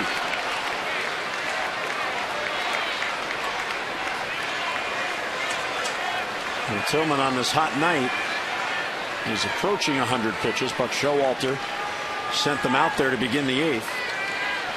10 pitches into this inning. Leadoff double Ball away from allowing the tying run to come to the plate. And as Mike mentioned, because the Mariners came in here, even though they dropped 2 out of 3 in New York, they still have won 8 out of 10, so they're feeling better about themselves at the plate. In a late rally, they're certainly thinking about it. Swing and a miss. Got to buy him.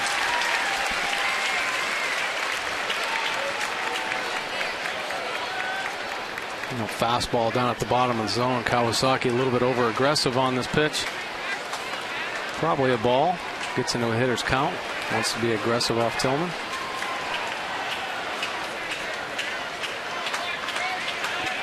Three and 2 on Kawasaki. Big pitch for Tillman.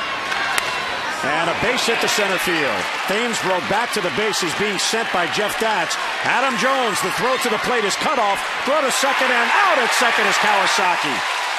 Outstanding play by Reynolds, realizing Thames was going to score, and he takes the out and 1 down. Well, that's how you stop a rally right there. Great heads-up play by Reynolds. Gets himself in position. Adam Jones comes up gunning. Reynolds aggressively comes in and cuts down the distance on that throw from Jones. Nice quick relay to J.J. Hardy. Hardy able to put the tag on. Nice play. And by doing that, that prevents the tying run from coming to the plate. And that'll be all for Chris Tillman. Buck Showalter comes on. Tillman in line for a win. And the fans appreciate it as he walks off the field here at Camden Yards. It's Tillman's game to win as he exits in the 8th.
Tillman's evening here. Big breaking ball to Ackley right there. Gets the swing and the miss.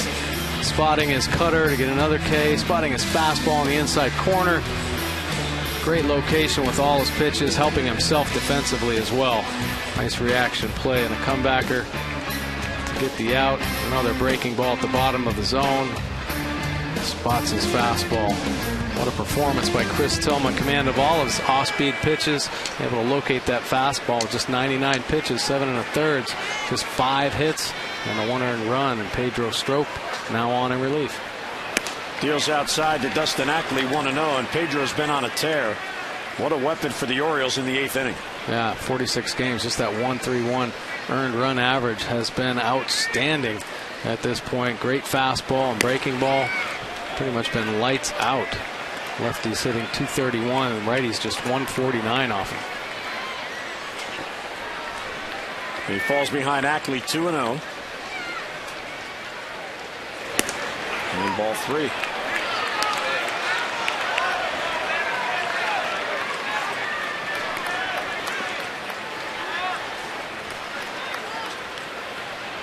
(3-0) on Ackley.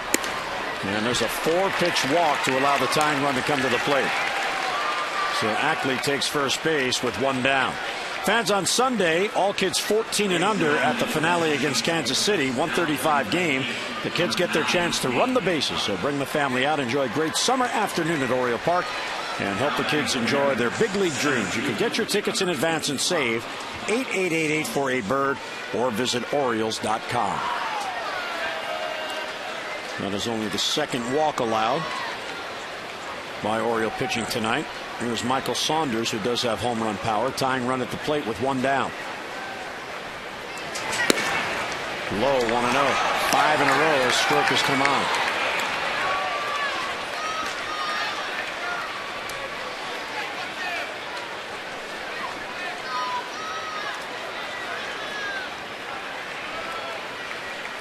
Saunders 0 for 2 on the night. There's a strike.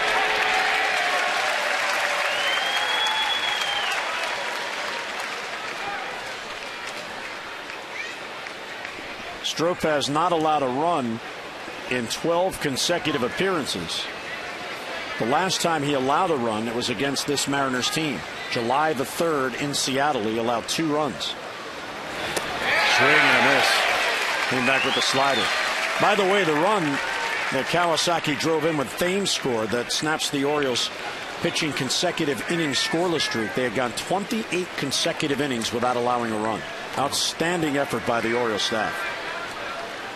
Well, everybody really involved in that. Starting pitching has been outstanding, but the bullpen solid as well. 1-2 outside.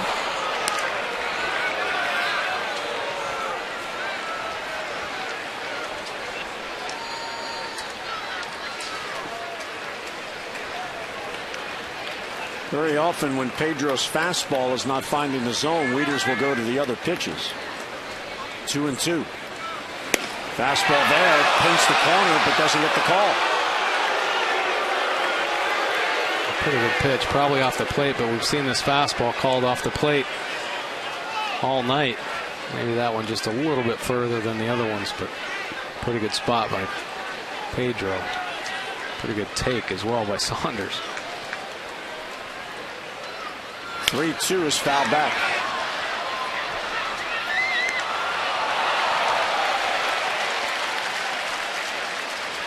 Pedro last worked on Saturday. He appeared in 2 games on the trip. He got in the first game in New York last Monday, and then Saturday night a scoreless inning in each.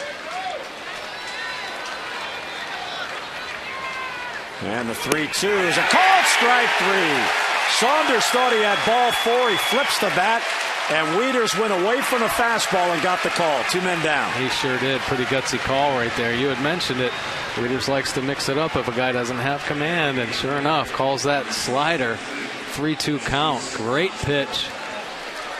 Great pitch from Pedro Strop. Great call by Matt Wieters. Yesterday, you made a point about Tom Hallion, who had the plate, that he was calling some pitches to the glove.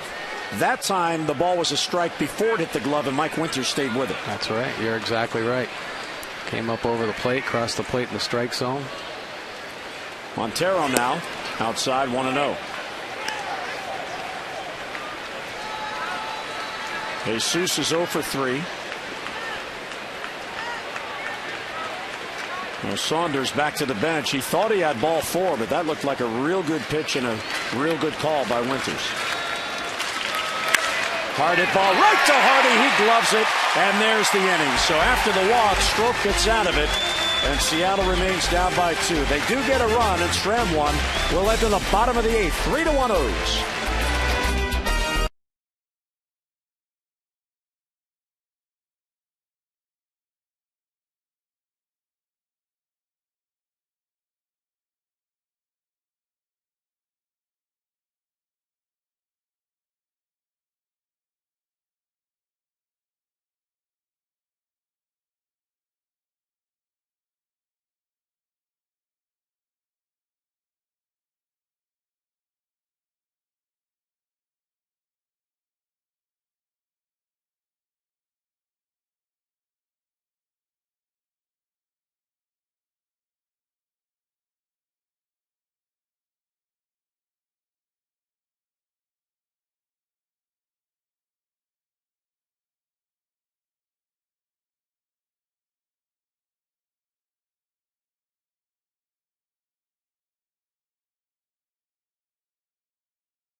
contribute $50 to support the American Heart Association Heart Walk.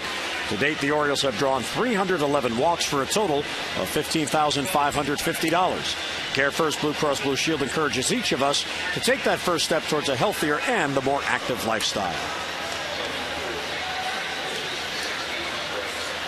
3-1 game. Orioles have the lead. Bottom of the 8th. They've been unable to get any add-on runs since scoring all 3 in the second, and Vargas stays on. He is at 96 pitches through 7 innings. He has a start this year 2 starts ago in which he threw 115 pitches over 8 innings. And on July the 1st, in a no decision over 8 innings, he threw 117 pitches. So down by 2, there's no way he was coming out of this game. No, he wants to win this game. And an all-speed pitch floats in there for a strike to Andino. And he's pitched really well since that second inning. Andino 0 for 3. And that one's outside. Stephen Pryor is getting loose.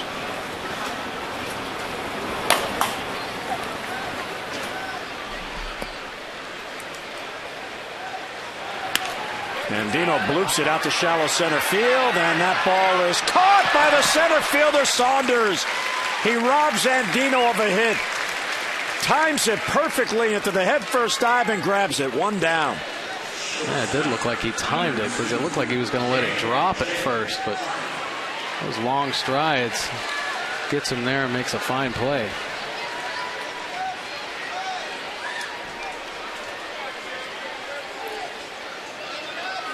So Saunders takes a base hit away from Andino. He didn't hit it very well, but it looked like he was going to hit it perfectly.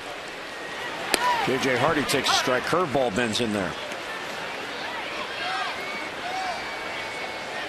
So now at exactly 100 pitches as he works with 1 out in the 8th. Line to left field down the line. Wells won't get it, and that ball bounces up into the stands for a ground rule double. That was hooked. He didn't get it airborne enough, but it's a double, so the Orioles now with a runner at second and 1 down.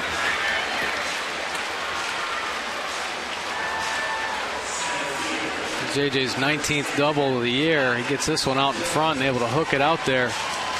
Not able to get it elevated enough, but hit plenty hard. Bounces up over the fence for that double.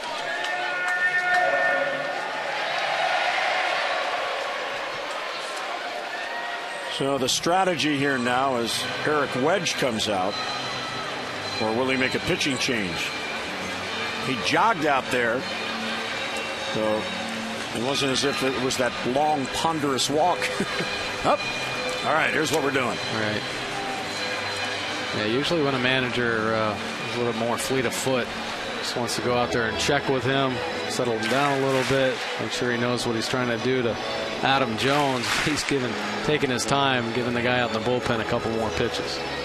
Well, he has 2 seasoned veterans, Eric Wedge, on the staff. He has Vargas pitching tonight and our old friend Kevin Millwood, who will pitch on Wednesday. So he has guys that know how to navigate their way through games. Here's Adam Jones. He is 1 out of 3 looking for an RBI to get that Oriole lead back to 3.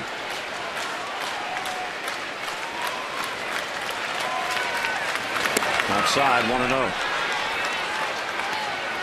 Adam Jones, hot zone this season. He's been pretty much hot all over the place. Really his only weak spot up and in, maybe middle in. But not too many pitchers are going to take their chances in there. If they make a mistake, he makes them pay. Ground ball towards third, fielded there by Seager. And he gets it across for the second out. Well, Hardy has to stay at second base. This copyrighted telecast is presented by Authority of the Orioles and may not be reproduced or retransmitted in any form. And the accounts and descriptions of this game may not be disseminated without the express written consent of the Orioles. Nice night downtown. Better night in the ballpark. Orioles have the lead in the 8th. Matt Wieters is hitless on the night. He is grounded out twice and flied out.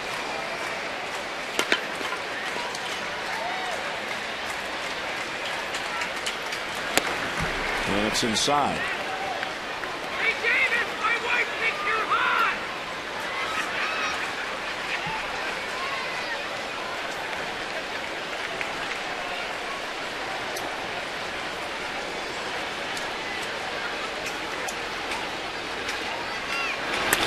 Hit toward short. Kawasaki plays the hop. And the 8th ground ball hit to the shortstop Kawasaki in this game ends the 8th. Orioles are 3 outs away from a win. 9th inning coming up. 3-1 Birds.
Find our fares online only at southwest.com. And by Dodge, see your authorized Dodge dealer and experience a world of performance, design, and fuel efficiency.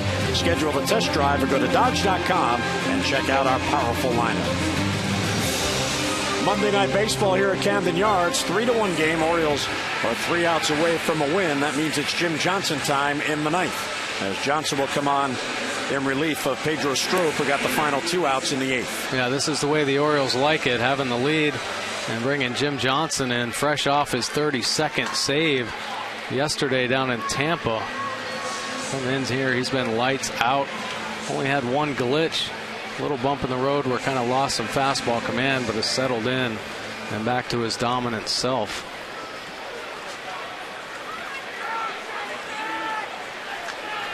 And Johnson, who picked up a save yesterday, his 32nd, will go to work on John Jaso, the catcher, leading off in the 9th, and there's a strike. This is the 3rd time this year that Jim Johnson is working in 3 consecutive games. Buck Showalter has done an amazing job of resisting overworking his closer. Only the 3rd time. And a foul off his foot, and it's 0-2. Here's an update on the voting for the AT&T Player of the Game, and right now Chris Tillman, fans like pitching, in the lead. Still time to vote. Text in your vote A, B, or C to 31826. Tom and Rick have the results coming up on O's Extra Postgame. Well, the fans definitely know what it's all about. Certainly pitching. See you later. There's strike 3. So Jaso's down and 1 away. Jaso thinking there's no way this pitch can come back over the plate. 95 miles an hour. Starts it off at him. Comes back over and catches that inside corner at the top of the zone. He doesn't think so. Jason Vargas, he pitched well enough to win, but his teammates got him just 1 run. Here's Kyle Seager, hitless on the night with a couple of strikeouts. And there's a strike at the knees, and it's 0-1. Johnson worked in 3 of the 6 games on the road trip, and it was a strange trip for Jim because he got in the first game and then didn't pitch again. That was Monday until Saturday. And Buck Showalter brought him into that 4-0 game Saturday. It wasn't a save situation because he hadn't worked since Monday. And then the turnaround day game after night game, it's a save situation. Right. So he was right back in there yesterday.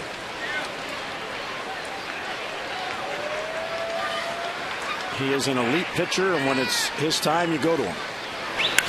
Breaking balls hit towards the hole. Backhanded by Hardy, knocks it down. That'll be an infield hit. So Seager will reach with 1 down. And again, the Mariners will get the tying run to the plate as Seager able to get that infield hit. Well, JJ, nice job getting there.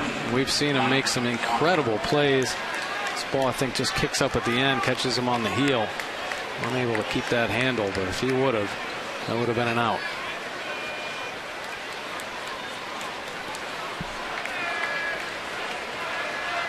So the runner is on. Here's Mike Karp. He has a base hit in 3 trips. And it's inside 1-0.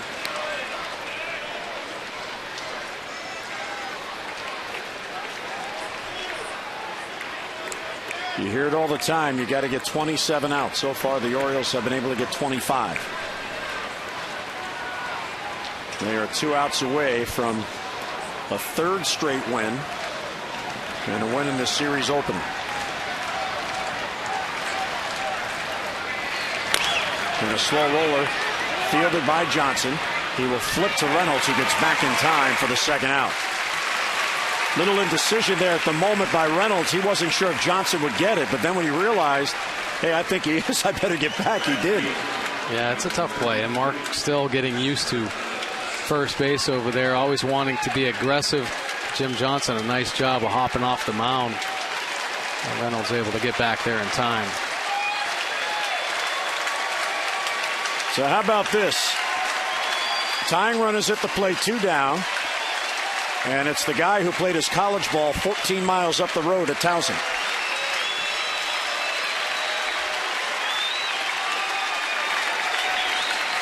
Certainly aware of the Orioles in Camden Yards. Fans are on their feet.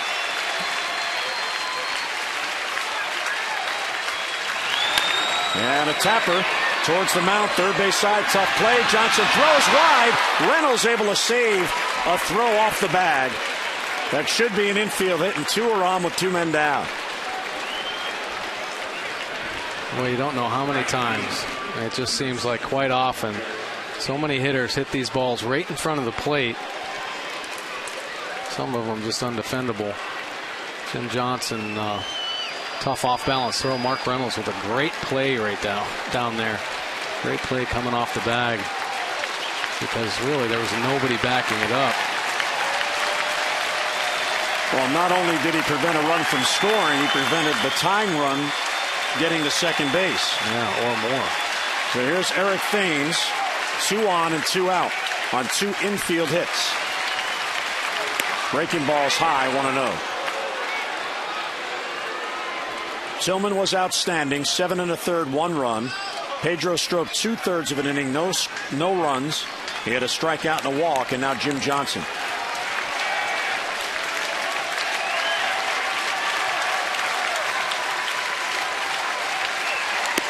Inside, ball 2.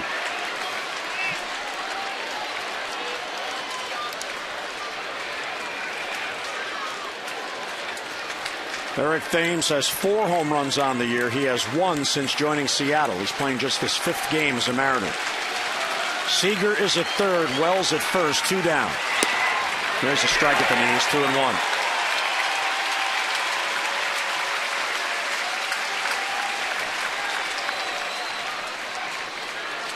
You think it's easy to manage?